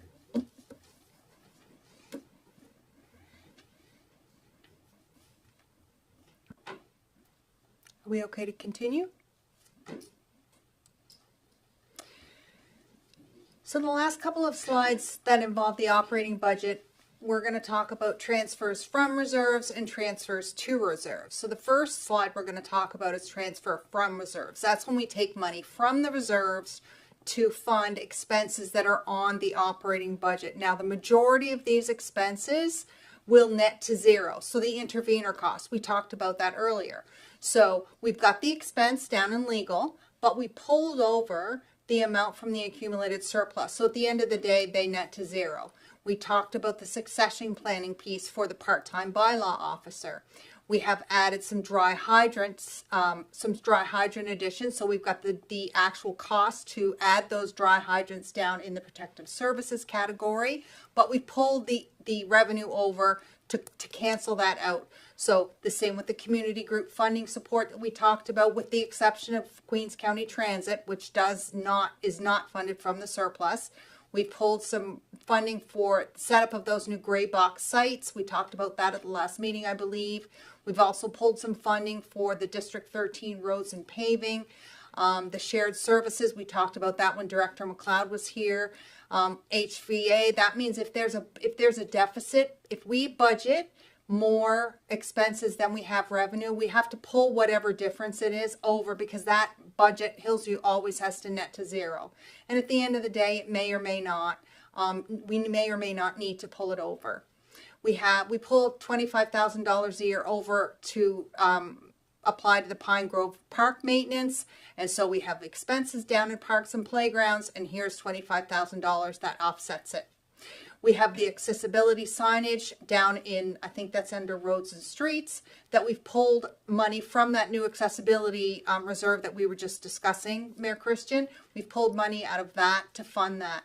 The last one, and it's the biggest one because that's about $309,000 for next year, is the fire truck loan payments. They are not one-time costs. We do that every single year. There's a schedule that goes out to like dating myself, 2039. I'll be gone by then, but the good news is the schedule's done.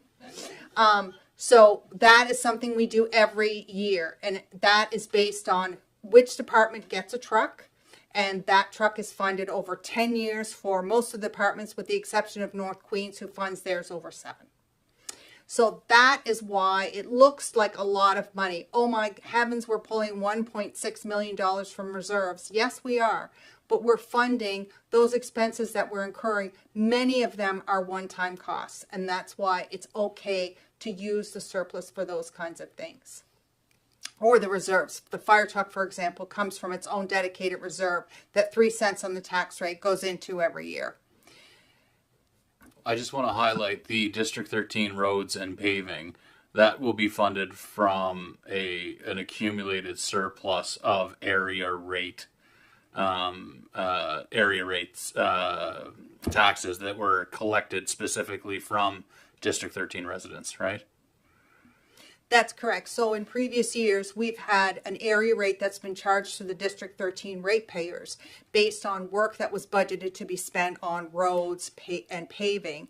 And when that work isn't done, but the District 13 ratepayers have paid it, the difference is then we're going to move, if council so wishes, we'll move that money into a reserve. We're going to call it the District 13 Reserve, so that we can use that money in future years to balance it out. And that way, if projects don't get done, the ratepayers won't be charged for it, because we'll take that excess and move it to the reserve and use it to balance off against maybe it's just bounce off against future rates, or maybe there's a year where we have excessive paving to do in Liverpool, and the District 13 residents would like to have 3 or 4 or 5, 6 streets paved, and there's enough money in the reserve to fund that.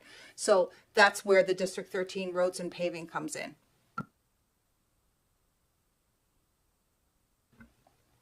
Thank you. I think it's more than fair to do that for District 13, because if you're budgeting for certain roads to be done, say you did that last year, the District 13, which is the town of Liverpool folks who have the higher tax rate, they pay for that work if it doesn't get done, and then it gets planned again for the next year. They've actually paid for it twice. So I think having that reserve makes sense so that you can do exactly what Director Vino said. Just on this note as well, I'm just wondering, I had brought this up at our last budget meeting, and I'm just looking for clarification from our CAO. If council wants to look at the way that taxes are collected in all of Queens County, and I think it was sort of mentioned that it'd be more of like a tax reform, is this something that would need to be budgeted for, or is this something that we have capacity in-house to do? Just looking for clarification for that. Thank you. Yeah, thank you for that. I think it's likely to be a combination. I think there probably would be a significant staff component to look at what was the history, what information was brought forward, and at the time the decision was made to establish the current split for District 13 versus other districts. Doing some comparisons to other municipalities. There are other municipalities in the province that have, a similar circumstances. HRM is one example where they have a complex rate structure. So I think some staff component, and there might also be a requirement for a third party to assist. So I think it's likely to be a combination. It's probably a fairly significant project to look at for the municipality. So it would be, so I hope that answers I think it would be a little bit of both. Yeah, so I think that consulting placeholder was to enable staff to act quickly on initiatives of council, and if staff use all of that budget line for priority projects of council, then we would come forward again with an unbudgeted item. But that was the target. And I agree with Deputy Mayor Charlton here, just with respect to the way that we're funding the roads and paving expenditures for this year from that reserve that's been accumulated by those area ratepayers. I think it's only equitable and fair that we, because those monies have already been collected by the area rate payers in District 13. I just wanted to be really clear for council and for the general public that those District 13 roads and paving that are envisioned as part of this transfer from reserves is not coming from general revenue. It's not taxpayers and the general ratepayers in the other districts who are going to be contributing to this. These are funds that have accumulated that were previously collected from the area ratepayers in District 13, and to the broader conversation that Deputy Mayor is inviting us to envision into the next year is thinking about the share of the expenses associated with paving the roads and the sidewalk and attending to the sidewalks in the town of Liverpool. And so right now it's that 75% of those costs are borne by the area ratepayers in District 13, which is traditionally the town of Liverpool. Just to clarify what that conversation entails. So it's 25% falls to the other 12 tax districts in the region of Queens Municipality, and 75% of that cost of those expenditures falls to the area ratepayers in District 13. And we have had budgeted amounts associated with attending to roads and paving in town that have gone unspent, and that's how we've accumulated a District 13 reserve, and previously we hadn't separated those out, the general surplus reserve fund from the District 13 area rate reserve fund. And I just applaud, I think, our staff for identifying that and moving toward what is a fairer and more equitable way of funding the roads and paving costs in the town of Liverpool.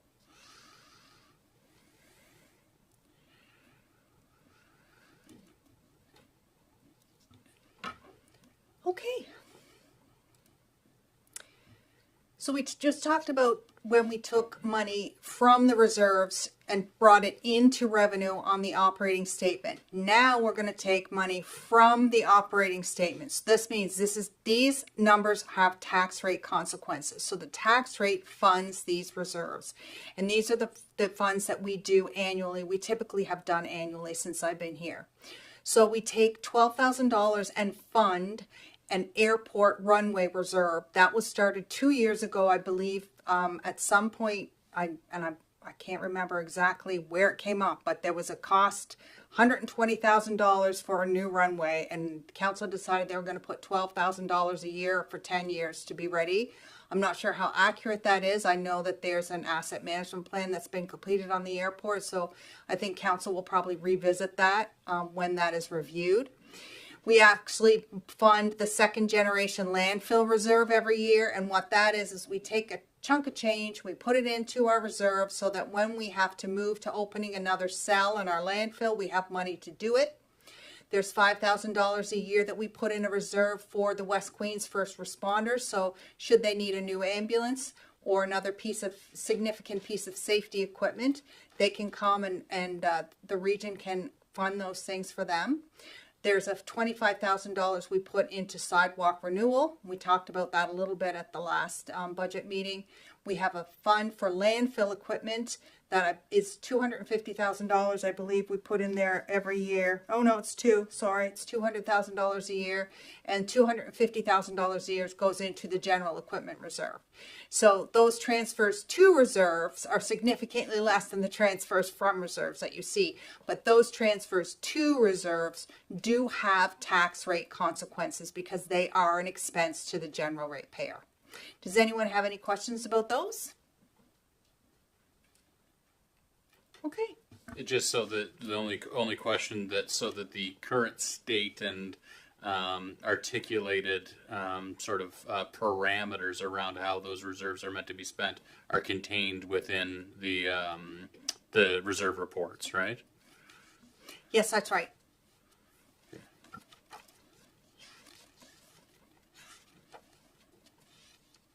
Okay, so after the last budget meeting, there was a couple of things that my staff would like some clarity on, just to make sure that we're on the right path for what council wishes. The first thing was the tax exemption policy, and we talked about that, about how we had added $10,000 to the budget in anticipation that you as a council would want to make some changes.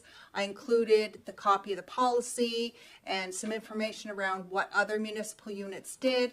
So I just wanted to check back in with you as council and ask if you wanted to just leave the $10,000 in there in the budget as a placeholder and have me or one of my staff bring back a staff report with a more formal breakout of what other municipal units do to a subsequent council meeting. What would you like to see?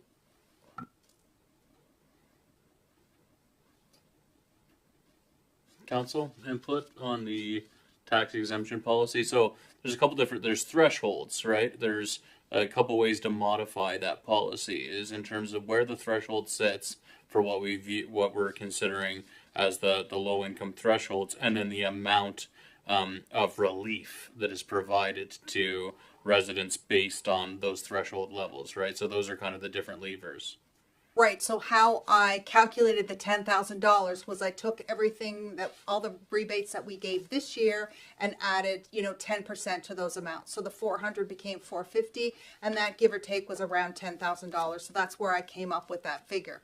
But if council wants to increase it beyond the 10% or move all the rates, like those thresholds, up 10% so that more people will qualify at the top end, that is absolutely something that council can do.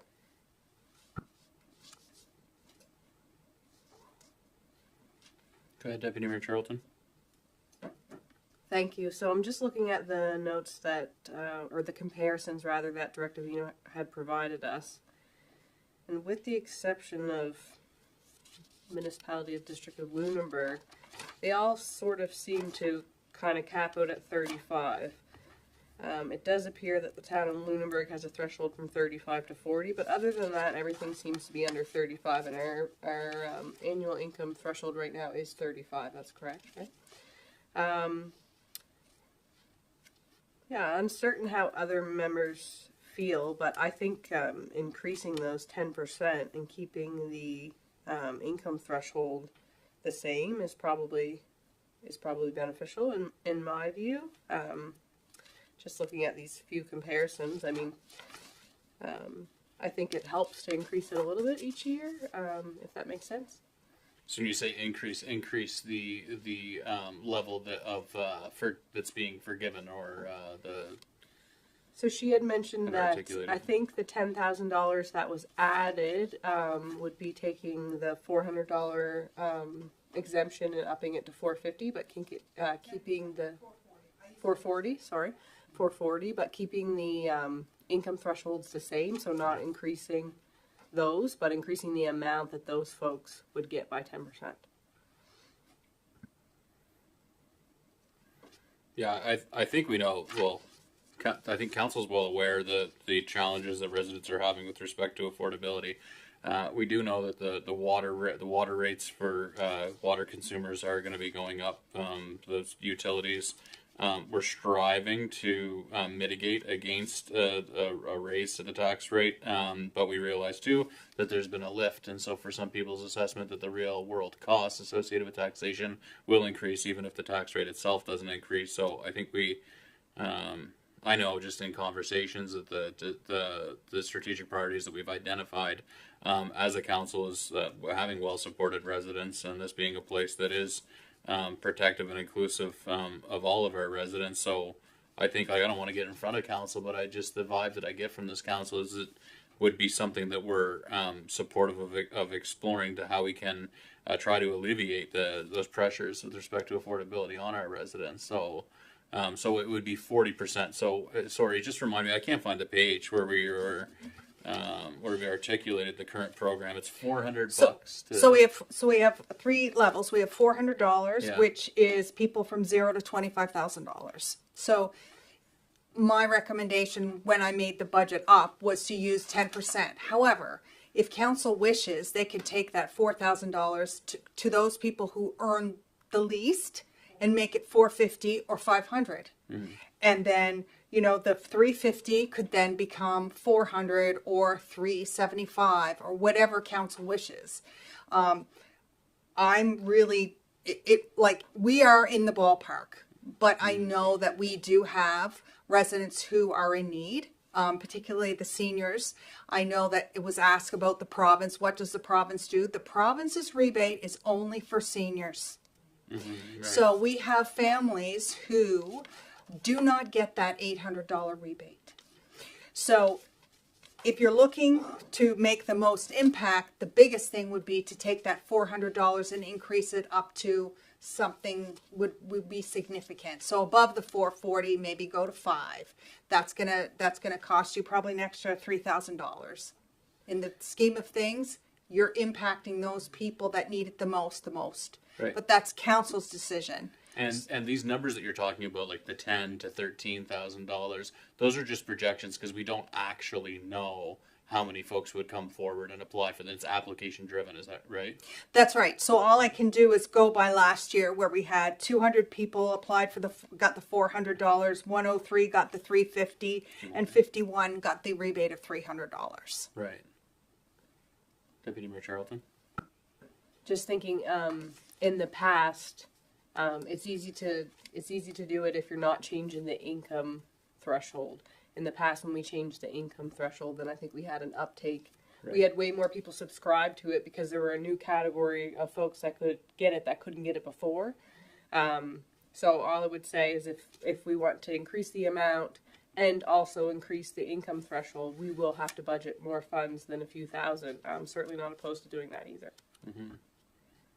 And what's the highest end of the income, that household income that's captured? $35,000. Oh, that's the high end. Yeah.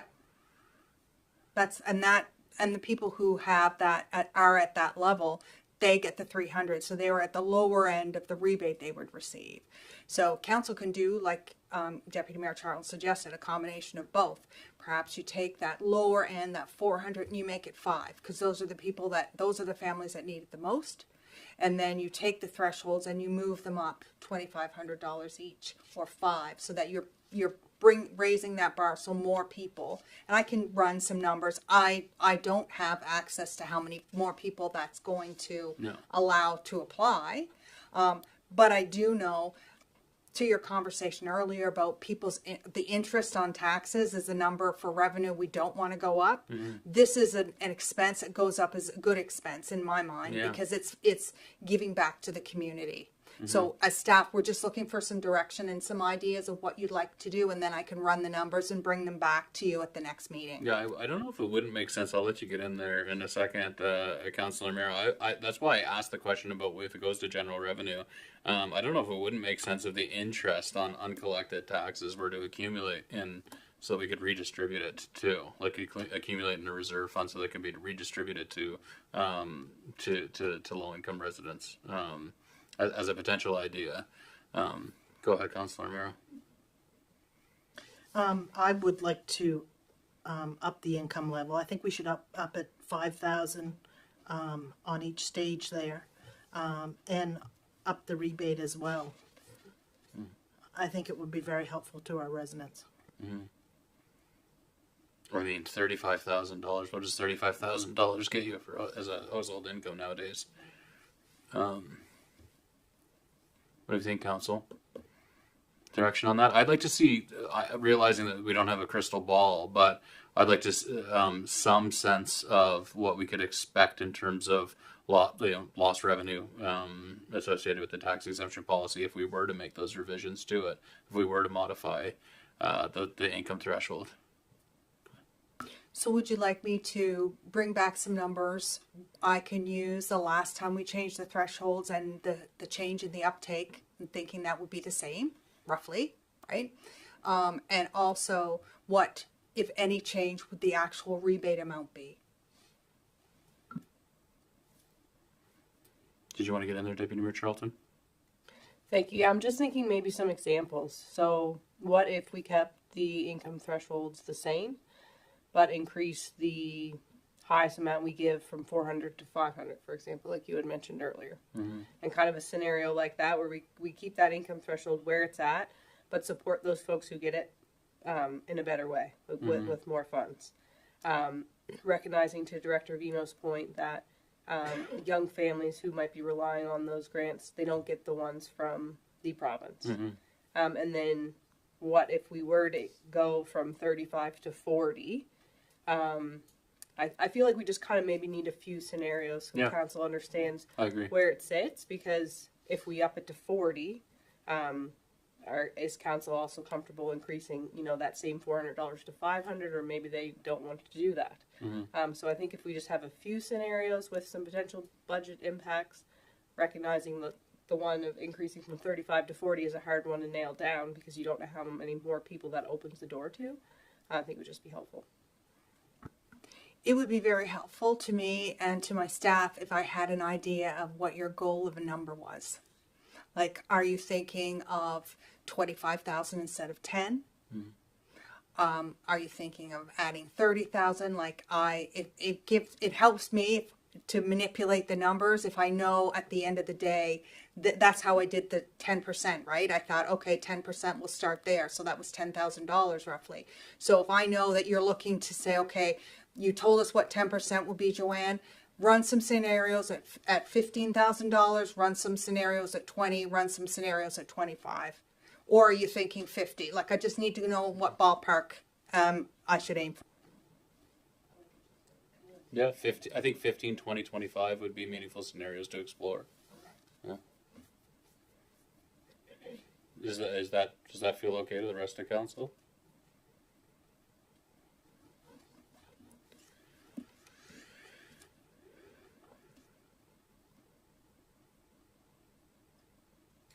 Okay, so everyone take out your packages that I gave you on your desk. There should be one of these. It's just a single page. I know Councillor Wenzel was talking about it at the last budget meeting. It's the first page of our capital investment plan. So there's been changes to this page since the last meeting. And if you look at, does everyone have it? Yeah, so year one of the 5th year, and the 5-year. So if you look at, and I do apologize, I don't have a slide.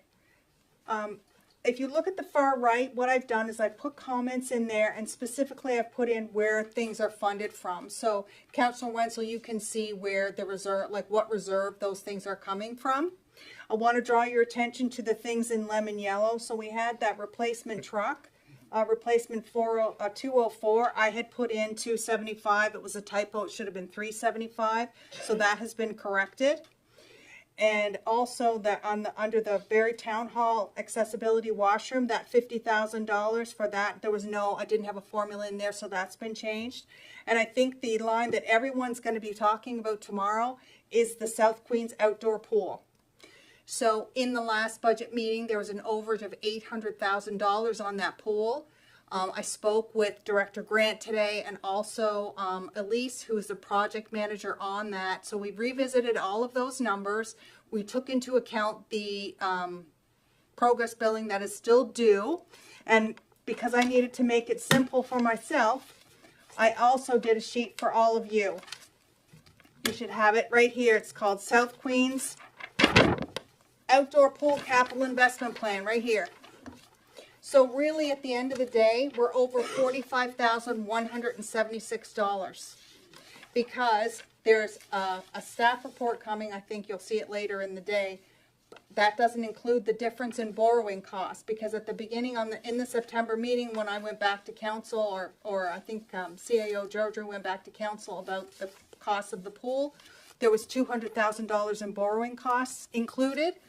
I don't think we're going to need that $200,000, so I've estimated them about $118,000. So when you take that savings and then net it with the overage that Ms. Johnson has on her report, which is, I believe, about $127,000. At the end of the day, we have our difference of $45,176. So we're good. And I That's do a fair bit apologize. better than 800,000. I do apologize for the miscommunication. So I wanted to bring that up. And I don't know, Director Grant, if you wanted to speak to that, or no, you're good? Okay. So the next document you have has staples. And this is a complete reprint of all 5 years. So what I have to ask all of you, council, is there anything in here, particularly in the first year, because this is just a plan on a certain date and things change, and we all know that. Is there anything in the CIP for the first year that you would like changed before I bring it back to council? I want you to think about that, because I'm going to ask you the same question at the next meeting. So please bring any changes. If you have any questions, shoot me off an email. If I can't answer them, I'll get Director Grant to answer them. Okay? So I just wanted to revisit the CIP. Any questions about the CIP? So, yes. So you're. Forgive me, because I'm new to this process. Yeah. So we're going to have more meetings before we ever come to approve this said budget, correct? One? So the current schedule is that we have one more meeting. But if council wishes to have 12 more meetings, I'm here for it.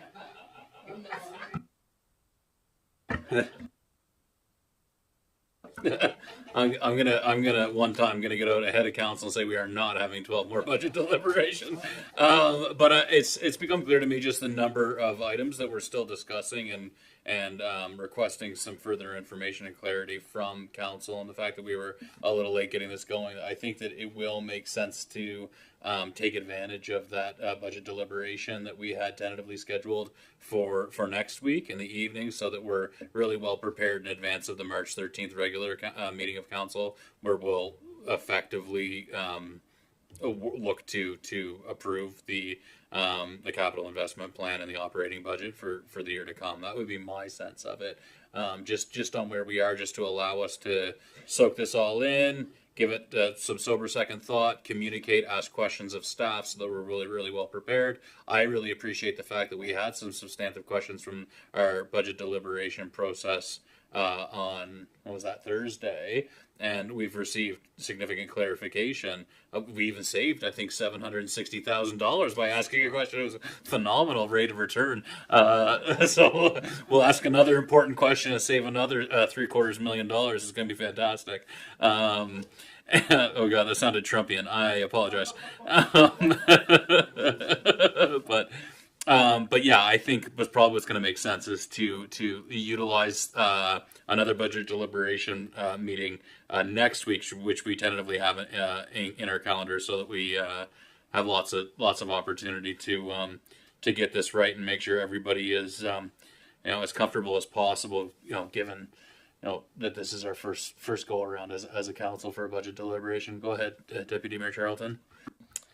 Thank you. I'm just wondering how other council members feel. We talked a little bit about sidewalks at our last budget, and I recognize that some of the places that I had flagged tie into the water and sewer expansion project that will put water and sewer up on Mount Pleasant, and I believe Director Grant spoke about how that would put sidewalks in Cobb's Ridge, like all these different phases will tie into different areas and areas in a Council Rensselaer's district as well. But I'm just wondering, the library comes up a lot. It is still part of the town of Liverpool, and sidewalks end over by Meadow Pond. And so just wondering if there's an appetite to look at funding, putting some funds in the budget for maybe a sidewalk improvement plan, so that we can look at areas that are outside of that catchment of that Mount Pleasant service extension design and beyond, I'll call it, since it's not just Mount Pleasant, to potentially support some new sidewalks. Thank you. Just quickly, Maddie, thanks for recognizing that is part of my district. And the overall picture to me, and I've struggled with this for some time, and I'm giving Director Vino a little heads up too. The extension to Mount Pleasant boggles my mind when we have so much infrastructure need, including sidewalks in the areas that you mentioned, but not just that. With upgrades needed in water on the west side of town up till Union Street, I'm really having some reservations about the extension at all. And I'm speaking from the heart. I'm sorry if that upsets some people. But one thing I did pay attention to was when Dan said at our last meeting that yes, maybe we don't cancel it, but we divert or we change our planning or something or another. So I know I'm making my answer quite long to you. I'm not opposed to sidewalk infrastructure to the library, around Meadow Pond, down Waterloo. It's needed. But I'm having big reservations with the extension, and like you say, you don't know what that gives us in return for all that money. And I do notice that we have added quite a bit of housing up on Cobb's Ridge. We've got a plan for Lawrence Street. Seems like we're going to have 2 new ones on Bristol. Seems like housing's moving along, and I don't know if we spend all that money to go up that end, and then who's going to buy the homes? Who's going to develop the land? I mean, I have a lot of questions with over $10 million being spent there. Hope that helps, Maddie. I think we all have questions. I think all the questions that you put forward are really valid. Like we can't as a council spend 10, 15 million dollars on an infrastructure project without having a thorough understanding of the scope, of the business case, of all of that. And we haven't been afforded that to this point as a council. And I think I think the previous council as well. It was an effort to access the provincial funding that was available for such a project but I think what's important is the asterisks that are and the pink highlighting of all of the MPS service extension line items within the capital investment plan. And those asterisks to me, and correct me if I'm wrong, CAO McDougall, mean these line items require further consideration, further data, further information to be provided to council prior to these being finalized. Yeah, That is correct. I added those, and if you look at number 5 on our summary of the documents that were provided. Yeah. I have 5-year revised copy. Note the V3 at the bottom to indicate version 3. A column has been added, SRR, staff report required. This indicates that before action is taken, a comprehensive staff report will be presented for council consideration. Right. Thank you for that. And so I think while I don't disagree with you, Councillor Wenzel, and I might disagree with you, we may not land on the same side of this when push comes to shove, but I think that really what we need is we need a comprehensive understanding of what the scope is, what the business case is, what is the nature of the project, what can we expect from the project. Yeah, certainly. Oh, no, certainly. And how can we make it the right fit for our community, for the right time? All of those things. I am reluctant to engage in a fulsome debate before this within this council chambers prior to having all of that information available to us. I think is what I mean to say. Yeah. Sorry, just Councillor Mayor, before you jump in there, I just want to circle back to what Deputy Mayor Charlton had said with respect to sidewalks. And so we do have a sidewalk replacement fund, but I think that we know that is considerably underfunded in terms of that reserve is not a substantial reserve that would pay for the addition of significant new lengths of sidewalk, right? There's about $126,000 in the reserve. So a couple meters. Yeah, haven't put any sidewalks in myself. Yeah. But I have to think that for that kind of length, you're probably looking at significantly more money than that. Yeah, and I think as it relates to the LBDC and where our library is now, and I think that Director Grant noted a good item too, with respect to based on that infrastructure coming out here, do we actually need an elevated curb concrete sidewalk to make that a safe and appropriate area for active means of transportation, walking, cycling, access to the LBDC and the new library or not? And I think another element there too is the project that Richard's working on with the road trail connectivity. We know we're going to have to make some modifications to Henry Hennessy Drive to accommodate the trail to access connectivity too. So there's a few different items at play there, because correct me if I'm wrong, there is a sidewalk from town all the way to Meadow Pond, like to that bridge, basically. Yeah, to Meadow Pond, so not to the bridge.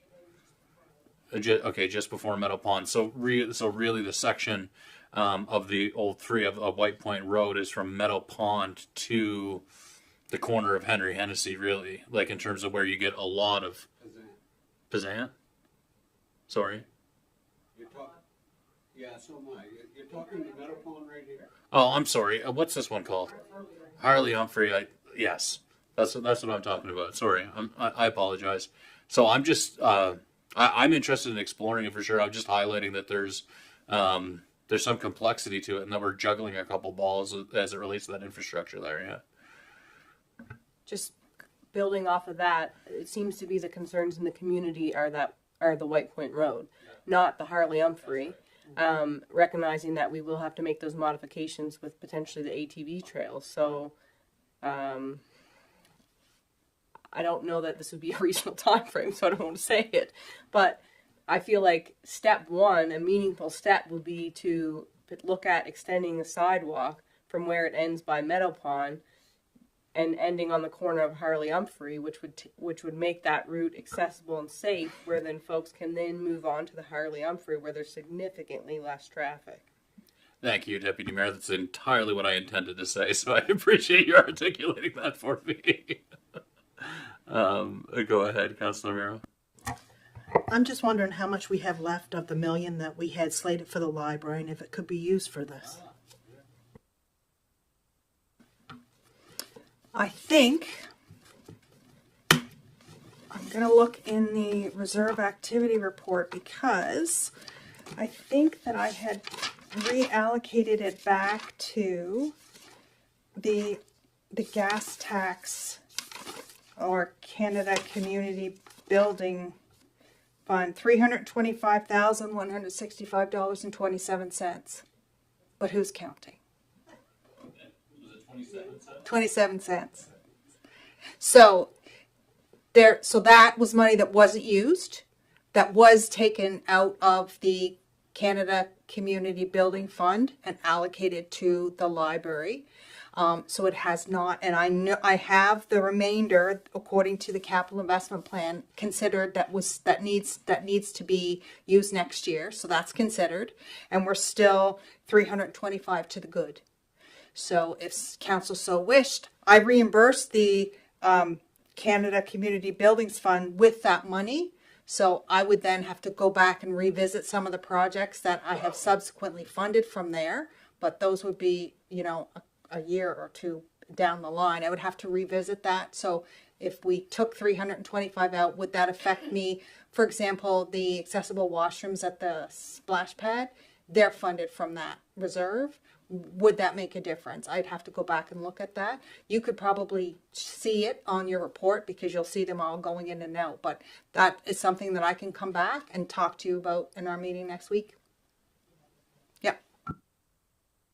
Also, a sign for the library. I think it's pretty important. We have one, I guess, on this side, but coming from town towards this area, there's no sign out there. So I'd like to see one at the corner over there where Deputy Mayor was talking about the sidewalk ending, like right there at the entry of the, I guess it's Harley Humphrey Drive. I'd like to see something there for the library as well, because people come from town does not realize that there's even a library there. I mean, we've got that little sign over the door, but I think we need a bigger sign there as well. I don't know if that's something that Elise, who's managing that project, has factored into her budget or not, but that's certainly something that we could reach out, you know, my staff and myself will reach out to her and see if she has something in her budget for that. Okay, another thing is we were talking about the new developments, and I'm concerned about the stress on the town lake water system. I think we need to look at ways to surplus water. I'm not, you know, we were pretty close last year to the bottom level or the reserve level or whatever you want to call it, but I think we need to look at ways to surplus our water. I think that's very important. Do you mean to store surplus water, like tanks or things like that? Is that what you're talking about? Because I know that we're losing 60% of our water, so that would be the first step to me, is like, let's stop losing it before we start storing it. Not storing it, I guess, but ways of, showing we have enough water. That's a Director Grant question.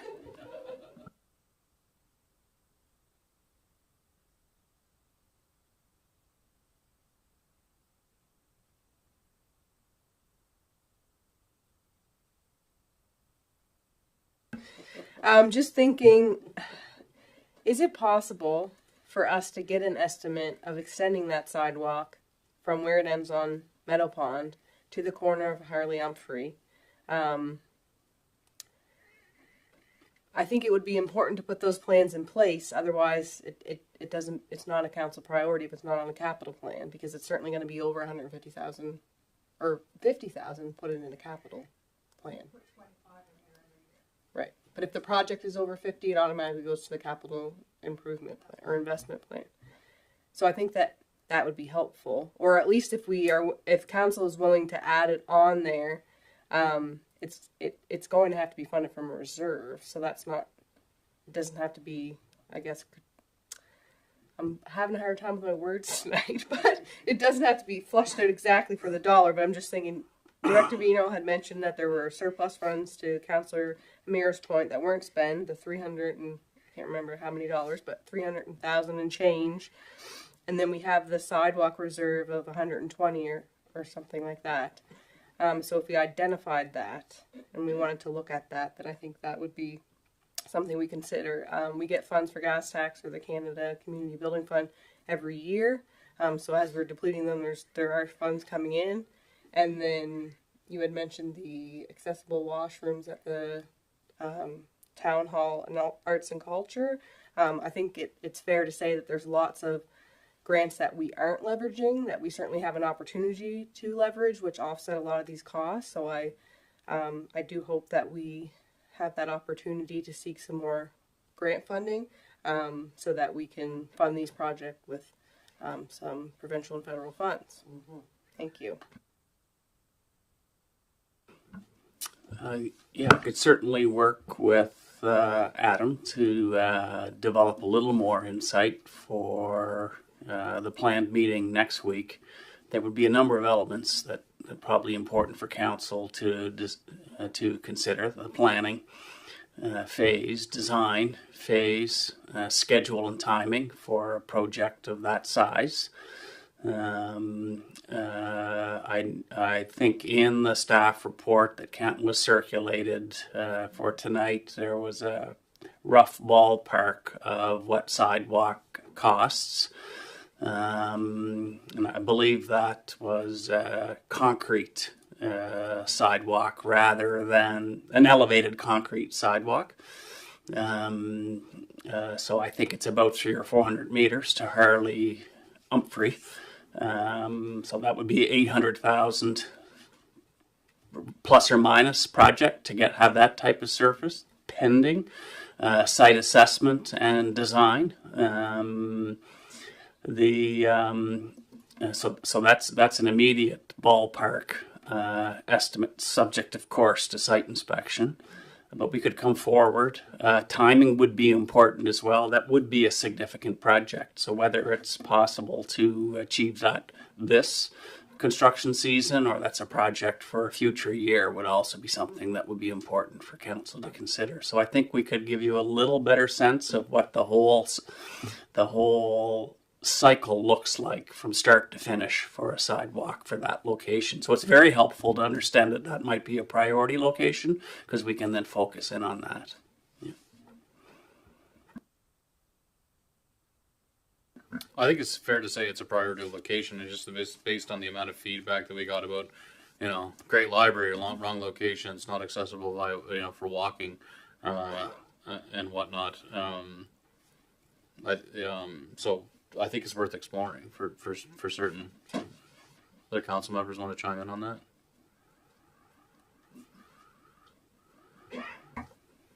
I agree. It definitely is worth exploring because that's the number one thing that we hear out in the streets is accessibility to the library. So yes, I do. Okay.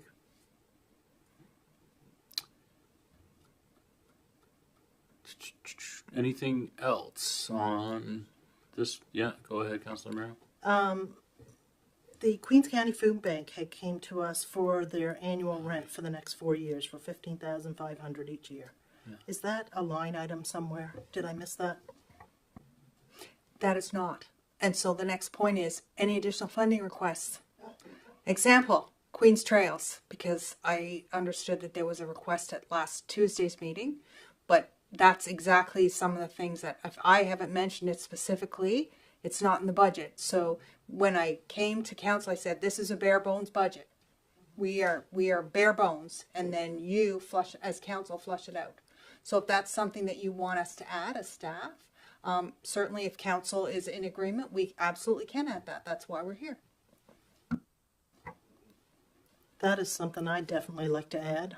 With all the food insecurity now and the food shortage, it's getting used a lot more than it ever did. And I think this is how we can provide a little bit of relief to the Queens County Food Bank. So just to clarify, Councillor Mayor, that was $15,500. So it will be. So we'll put it as we'll have it in this budget. So $15,500 under grants to organizations. It'll be up in section 9, and then council will just have to approve it every year. Would that be funded from reserve or funded from the tax rate? Currently, that's funded from the tax rate because it's not a one-time cost. It's going to be a repeating cost. Yeah, I don't know if it'll be a perpetual cost or not. I know when Tara Jerzina came forward that the biggest driver of the need of that is that they had some unexpected costs associated with refrigeration. That I don't know if it's fair to assume that that's going to be a perpetual cost. Go ahead, Deputy Mayor Charlton. It was my understanding based off a presentation done previously that they were looking for us to support their rent on an annual basis.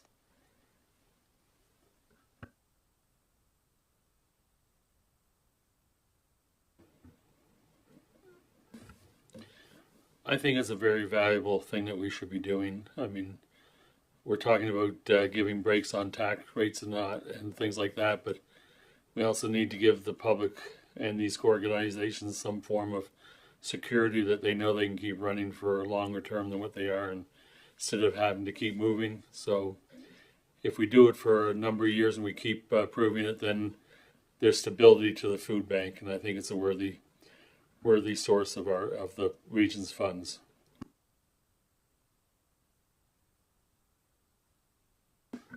Yeah, I thought it was included in the draft budget as it's like come up as an item.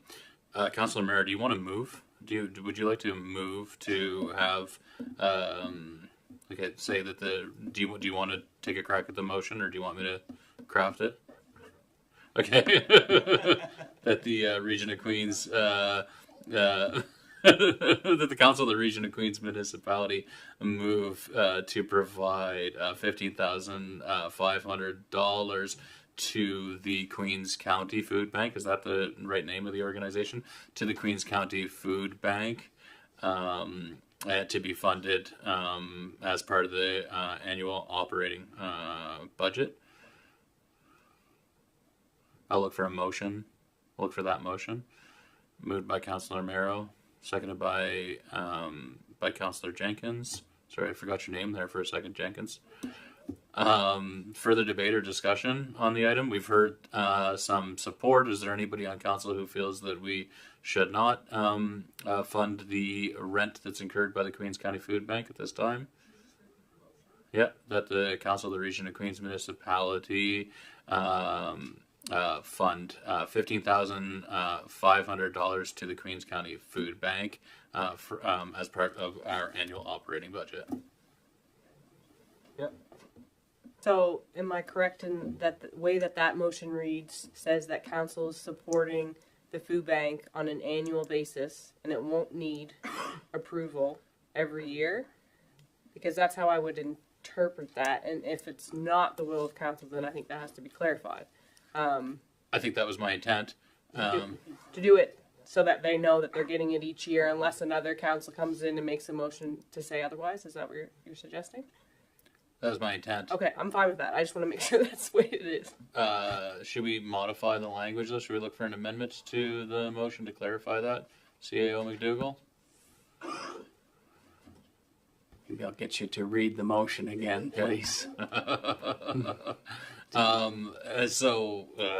Yeah, great. Do you have it? Do you have it, Kate? Do you have the motion, or any recording secretaries have the motion? Yeah? Okay, yeah, please do. Yeah. Oh, you had to tip it toward you too. There you go. So I have that the Council of the Region of Queens to provide $15,500 to the Queens County Food Bank to be funded on an annual basis budget. Okay, are the movers and seconders of the motion okay with the language as articulated by the recording secretary just now? Okay, so is there any amendment to the motion as it's? Okay, no amendments, no requested amendments. Any further debate or discussion? All those in favor? Carried. Any additional items for the budget at this time? Go ahead, Deputy Mayor. So, Mr. Hatt had presented about the Queen's Trails regarding potential revitalization of the Somerville Beach Bridge. Right. And so, I'm just wondering, it was mentioned that if they were successful in some grant funding, they'd likely come back to ask for additional costs if the bridge is able to be restored. And so I had made that motion to refer it here, so I think that we should explore it. Yeah. Whatever the will of council is, but I guess the way that I see it now is if there is an appetite to potentially allocate some funds to support that, I think it should be contingent on other funding. So I just wanted to bring that up so other council members can weigh in. And before I forget, separate from the Queen's Trails, on the capital investment plan, the items that are highlighted with the asterisks, I'm just wondering if we could actually have a note on the plan itself that says what those asterisks entail. I know it was highlighted on one of these other documents, but I think if you're a member of the public or if we just kind of forget what those asterisks are, it's clearly defined on the plan itself what that means. So I just wanted to note that. Thank you. I believe Director Vino said, "Yep." I agree. Putting those interpretive notes actually within the printouts a good idea. And thank you for the reminder that the substantive motion associated with the ask around the Broad River trail bridge there, that we did say that we to bring it forward during budget deliberations. I tend to agree with you. I think it's a really meaningful asset, but I thought the amount that they had identified that CCTH, Communities, Culture, Tourism, and Heritage, would potentially contribute to the assessment far exceeded the amounts that they had successfully obtained in a previous funding year. And I agree with you in terms of some contingencies with respect to other orders of government. The reality, like, it's provincial, right? It's a provincial park. It's their infrastructure, and so I think that we need to be assured that when there's so much downward pressure for us to be doing things that are really traditionally were responsibilities of the provincial government, as reflected, I think, in a lot of what we're spending money on for this year. So I agree. I think that we should save. I would love to see the bridge be saved if it can be saved and if it's viable. I don't think it's fair to ask the ratepayers of Queens County to carry the weight of understanding if that bridge should be replaced, and indeed if there is a refurbishment project to occur. I think that we need support from other orders of government on the project. But I'm really interested to know what the rest of council thinks about it. And Councillor Carver, you weren't here for that. Yeah. How do other folks feel about that item? Councillor Jenkins? I 100% agree with that. There's got to be more stakeholders in this than just the region of Queens and the taxpayers of Queens. And I think they need to find out what their funding is from other levels before we decide what we're gonna try to help them with or not try to help them with. Councillor Fancy? Well, I think there's two questions there. One is the initial assessment of it to find out if it can be saved or not, and is what other levels of government are going to step up to that, because it's not something that you're going to be substantial that you're going to may get nothing back for. So it may be where we have to step up on that end, but if it comes to repairs, then I think it needs to be all levels of government. Right. Yeah, I tend to even think that the assessment cost should be borne by all levels of government as well. It could be because, I mean, it's not a massive line item, but it is a sunk cost if we invest in the assessment and it doesn't go anywhere. Yeah. I think we should take in consideration of the Coastal Protection Act, or what could be the Coastal Protection Act when we're talking about areas and bridges around rivers and waterways. Those are all good points. What I'm hearing from council is there's a lot of uncertainty still with respect to that ask.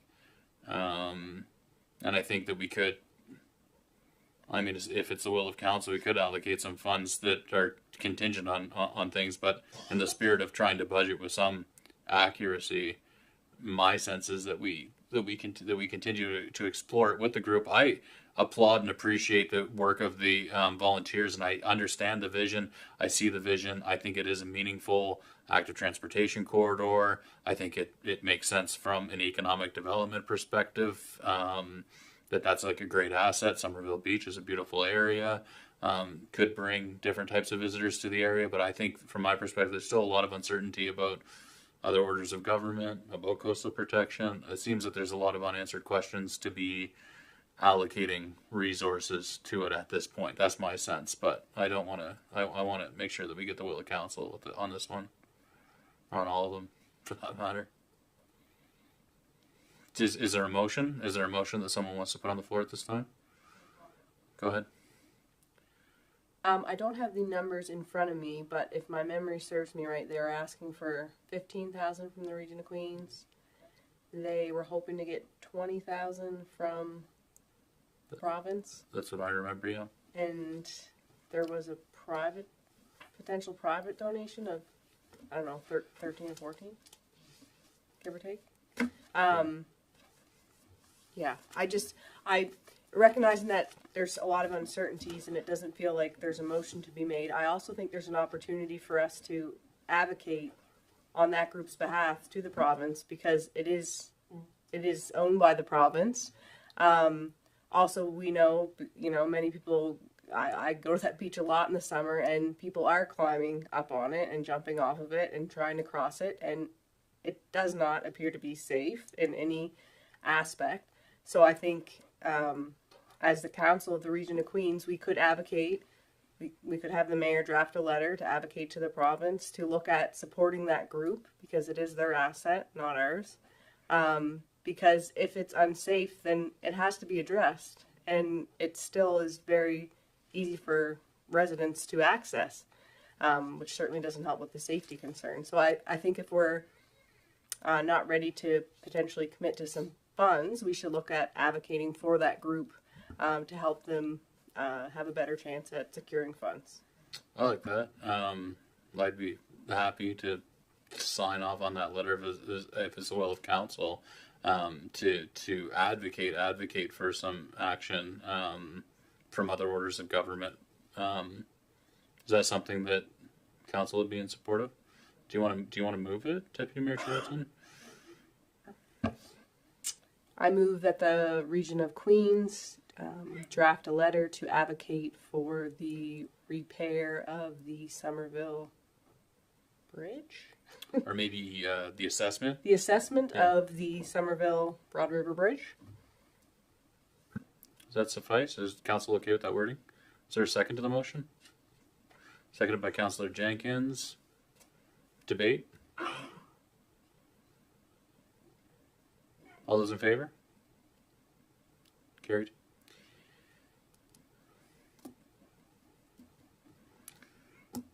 Okay, any additional items that council want to ensure finds its way into this budget? I keep coming back to community wellness and some of the things that we need to do with respect to community wellness, and the fact too that we, like, to me, the line item, Director Vino, that you provided about other forms of revenue that we get through grants, and I think it's about 75 grand. I believe that's what it was, and I just think that there's so much money left on the table without having some form of dedicated resources within our team to advance those networks and understand those programs. And I know that a lot of folks, so an example that was provided was Director Roberts accessing or attempting or applying to access funds associated with that panel replacement at QPEC. I know that our directors are taxed, that they have a lot of competing priorities, and I think that to have the appropriate capacity to do to ensure that we're accessing all the available monies from other orders of government and foundations and various grant programs, it's just is really apparent to me that we're leaving money on the table, and it's underutilized. It's underutilized both for us as a municipal unit as well as for community-based organizations who rely on the municipality to sometimes to actually flow money through the municipality onto community-based organizations, or just with respect to some capacity in understanding what available grants are available, and how to apply for them and appease the funding, the reporting requirements. So, to me, like, looking at the proposed budget on whole, I'm still wondering where we're going to get the capacity to do better with that. To me, it still feels like there's a missing element within our staffing complement, and I just feel like whatever money we expend on a salary associated with those activities would pay for itself if we had a competent member of our team working on those things and advancing those things as an integral part of their job duties, as opposed to expecting folks who are otherwise very taxed with respect to their day-to-day capacity to perform work to add on that element of chasing and understanding available grants. And I just want to sort of advocate. I want a discussion. I want to have a discussion as a council about that. Deputy Mayor? Thank you. That is something I brought up a few years ago because it did seem like we missed a lot of grants. There is a newer position that NSFM has. They have a funding navigator. And it says on their website, just to highlight it for members who aren't familiar with it. So Lucy McLeod is the fund navigator currently with NSFM. This role is intended to help municipalities discover and apply to application-based funding opportunities. Lucy is prepared to work with municipalities to navigate the application process and create competitive, informed applications. So this is something that we have access to. I'm uncertain if our directors get the updates from Lucy on a monthly basis about what grants are coming to a close with deadlines. So if that's not something that our directors have access to, they certainly could be added. Because every single month those emails come out. And so it will tell you, I'm just looking at one for April. So it just kind of gives high level stuff. It introduces Lucy, shares all her contact information. And so it says, and I can forward this to council, but just high level, it mentions funding news. So low carbon communities is open. There's a planning assistance program open, a recreation community development grant open, emerging destination programs is open, green freight program, Stream 2 is open. I mean, there's 16 grants identified that are open just for April. And then there's another section right after that identifying 17 grants that have deadlines for April. So it's really, really helpful. They also highlight May deadlines on this email as well. So it gives a lot of really resourceful information for municipal staff so that if they're not aware of something, they learn here. And if they're thinking of something, it reminds them of the deadline. And they also have that resource to reach out and say, I need some help with this application. Can you assist? And based off my understanding of that coordinator, that's exactly what that person is intended to do. Yeah. Just want to share that. It's an incredible information resource.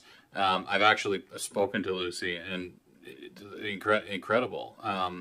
I feel like we need her counterpart within our organization because yes, they are there to support, but it's modest. It's a 1.0 FTE for all the municipal units across Nova Scotia. So how much of water she can carry for individual applications. It's going to require some capacity within our organization to be responsive to prepare all the information that's required for those grant calls for what have you. And I'm not sure how best to fit that within. It doesn't. To your point, that is such an incredible resource that we don't need to reinvent the wheel here. It's probably just defining that person. And I'm not sure, Dan, if as we think about the vacancies that exist within the organization, like that, the municipal clerk role, like we're talking about having more administrative support than we have in the past, if it would make sense to carve out like a 0.5 FTE or some element of someone's. But just nothing has been explicitly articulated where we're saying for sure we have somebody in the organization who is firmly responsible for helping us to access those, because that's the big aha for me. Since I sat in this position, I constantly see opportunities that we just are limited in our capacity to be responsive and ideally proactive in understanding. I'd like to see next year that when we come to the table here, we're counting on hundreds of thousands of dollars to come in through grants because we're already being proactive and lining up all kinds of grant programs to help. Our ratepayers can't afford what is required of our community moving forward. And I know that we have ambitious and I think worthy objectives with respect to climate change and stewardship of the environment, with respect to accessibility, inclusion, creating those spaces, with respect to recreational programming and community connectivity.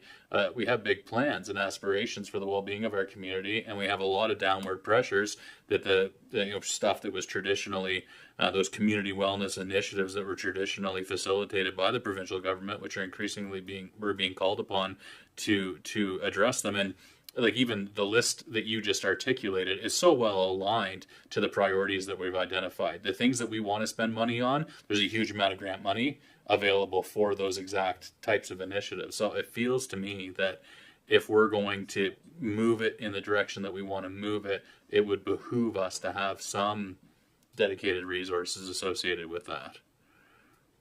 Because it's so challenging. If it's on the side of your desk, it's always on the side of your desk. I think we had to put it in the center of someone's desk. I agree with that as well. Just take, for instance, the accessibility. We don't have an accessibility coordinator anymore. So in 2023, we applied for the grant. We applied for like 50,000. Not saying that we're going to get it because it's spread out amongst everybody, but 2025, we didn't apply for any. Leaving it up to the different departments, I think it's just going to get lost. And I think we do need a dedicated person. We're leaving a lot of money on the table, and a lot of these projects can be paid for through grants. So I think you are right, Mayor. Councillor Fancy? Yes, it's like we talked about last year with the accelerator fund and what all the different places down in Lunenburg County got from the government because they had applied, they were ready, and we just weren't ready. But with that being said, I look at like housing, as I understand, is our priority. But when I look down through our budget, we have nothing setting aside for housing because we have no plan. And that's what makes it really bad, because we don't have any plan. We don't know what the grants are out there. We don't know where we're going to go with. And we have no money set aside for anything because we have nothing that we even know about to where we're going forward for. Mm-hmm. Mm-hmm. Yeah, and something I've seen, a big shift that I've seen, I worked in grants administration for a provincial government for years, and a big shift I've seen, there's always a reluctance other orders of government to fund anything that wasn't a project that was kind of ready to put like shovel in the ground. And now there seems to be a realization that those grant programs were under prescribed because organizations weren't ready to go there. And so there's funding of planning, funding of design. Like so many of the grant programs will actually offset the costs associated with those earlier elements that can get you to a point where you can then articulate, we have a designed capital project in the hopper that we're now seeking, capital investments from other orders of government for. I know that we'd be able to take advantage of a lot of money there. So I clearly it's challenging to get to tonight, but I think that it's a little bit of a gap that I'm seeing in now having had the staff present a proposed budget and perhaps a bit of a different staffing complement or restructuring of our staffing complement. I'd like to see if what ideas or opportunities and lean on our senior administrators who have a good sense of how you operationalize executive functions within an organization with respect to where we could fit that in, where it would make sense to slot in resources, staff to enable us to be better with that. I think as an organization, is that a fair ask, Dan? Yeah, it's a fair ask. We come back with I guess we'll call it a researched, perhaps not well researched, research suggestion for next week for your consideration. I don't think there's a low-hanging fruit for taking an existing position and ask them to add that to their job function, but I'd like to have a discussion with the director team and come back with some thoughts. I can do that for next week for you, and you can consider that. I did have, I know I had a conversation with one counselor about that. I've had mixed experience with that in the municipal sector. In the municipal organizations I've worked in where that has been tried, there has definitely been some successes, particularly when the grants are aligned with your priorities. But there are a lot of grant programs out there, and if the objectives is just to bring in funding, that can sometimes skew your priorities to the priorities of other orders of government rather than the priorities you've established for your community. So there was mixed experience with that. I do know that some grant applications are very complex and the reporting requirements are significant. And I know, senior administrators in municipalities value having someone to handle the paperwork associated with grants. So that there was some positive experiences. So I'll have a chat with the director team and bring back some thoughts for you to consider next Tuesday night. Thanks, Dan. Greatly appreciate that. Anything else that any other items that council really wants to advance the discussion now, start the conversation now, that should really be considered from your perspective, from your residents' perspective, the residents you represent, to be included in this budget? Okay, and so maybe we'll leave it there for tonight. I think that it does make sense. Director Vina, did you have anything else to speak to? Or?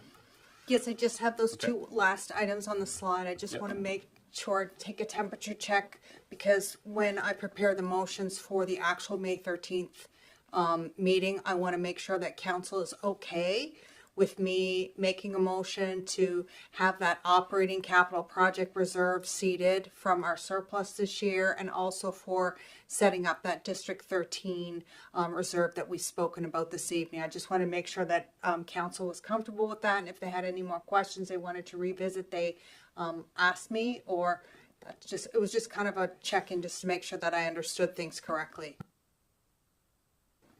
Sorry, can you just go over the operating capital project reserve budget?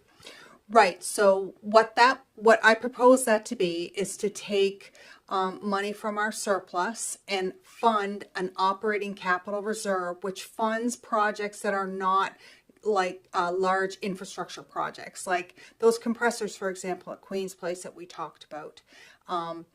Some of the, I can't think of the list, but there is a list in your reserve activity report. You'll see the list. They're smaller, so they're not water, sewer, stormwater management, those big hundreds of thousands of dollars, potentially millions of dollars. They're smaller projects that, they go over the $50,000 policy maximum, so they are capital, but they don't really fit into those huge infrastructure bubbles. So they have been adding to the tax rate in the last couple of years. Some of them aren't getting done. So what happens is the tax rate is inflated, and it shouldn't be. So by having this reserve, we'll put them to be funded from the reserve, so that don't affect the tax rate, because the reserve has been funded from the surplus this year. And so that was my intention, and that's why in the reserve activity report you'll see the list of projects that I have tentatively funded from that reserve, and it says tentative. Or proposed, I think it says. Right, yeah, sorry. I know what you're talking about now. I'd forgotten what we were calling that. That's that kind of leveling out the peaks and valleys so that it's a little more consistent in terms of the burden to the taxpayer year over year. Okay, great, thank you. Any council, are we okay with the direction? So with the funding of the operating capital project reserve, as well as that establishing that District 13 reserve that basically just reflects the accumulated surplus from the area ratepayers for District 13. We all good on those ones? Okay. Anything else from you, Director Vino? Is that it? Okay, well, I just want to reiterate how appreciative I am of the hard work of everybody in the administration who was involved in the preparation of the draft budget. It obviously is a very complex undertaking, and I just greatly appreciate all of your contributions toward it. And so I will, for the sake of the public as well. Or maybe we can do, because we have a few items that we need to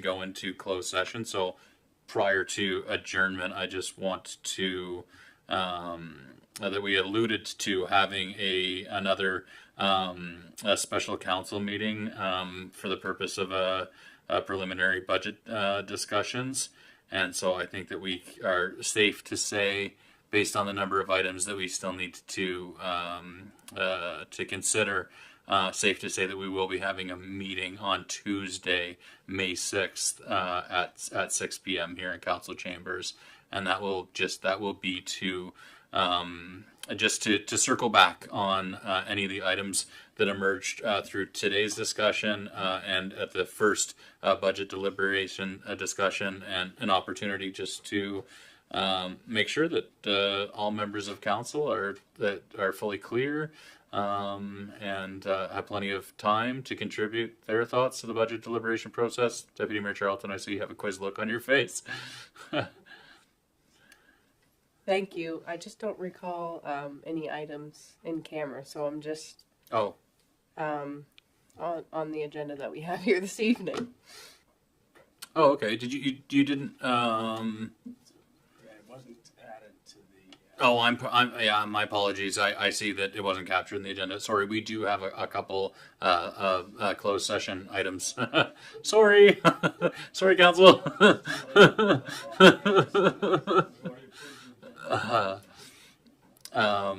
Yeah.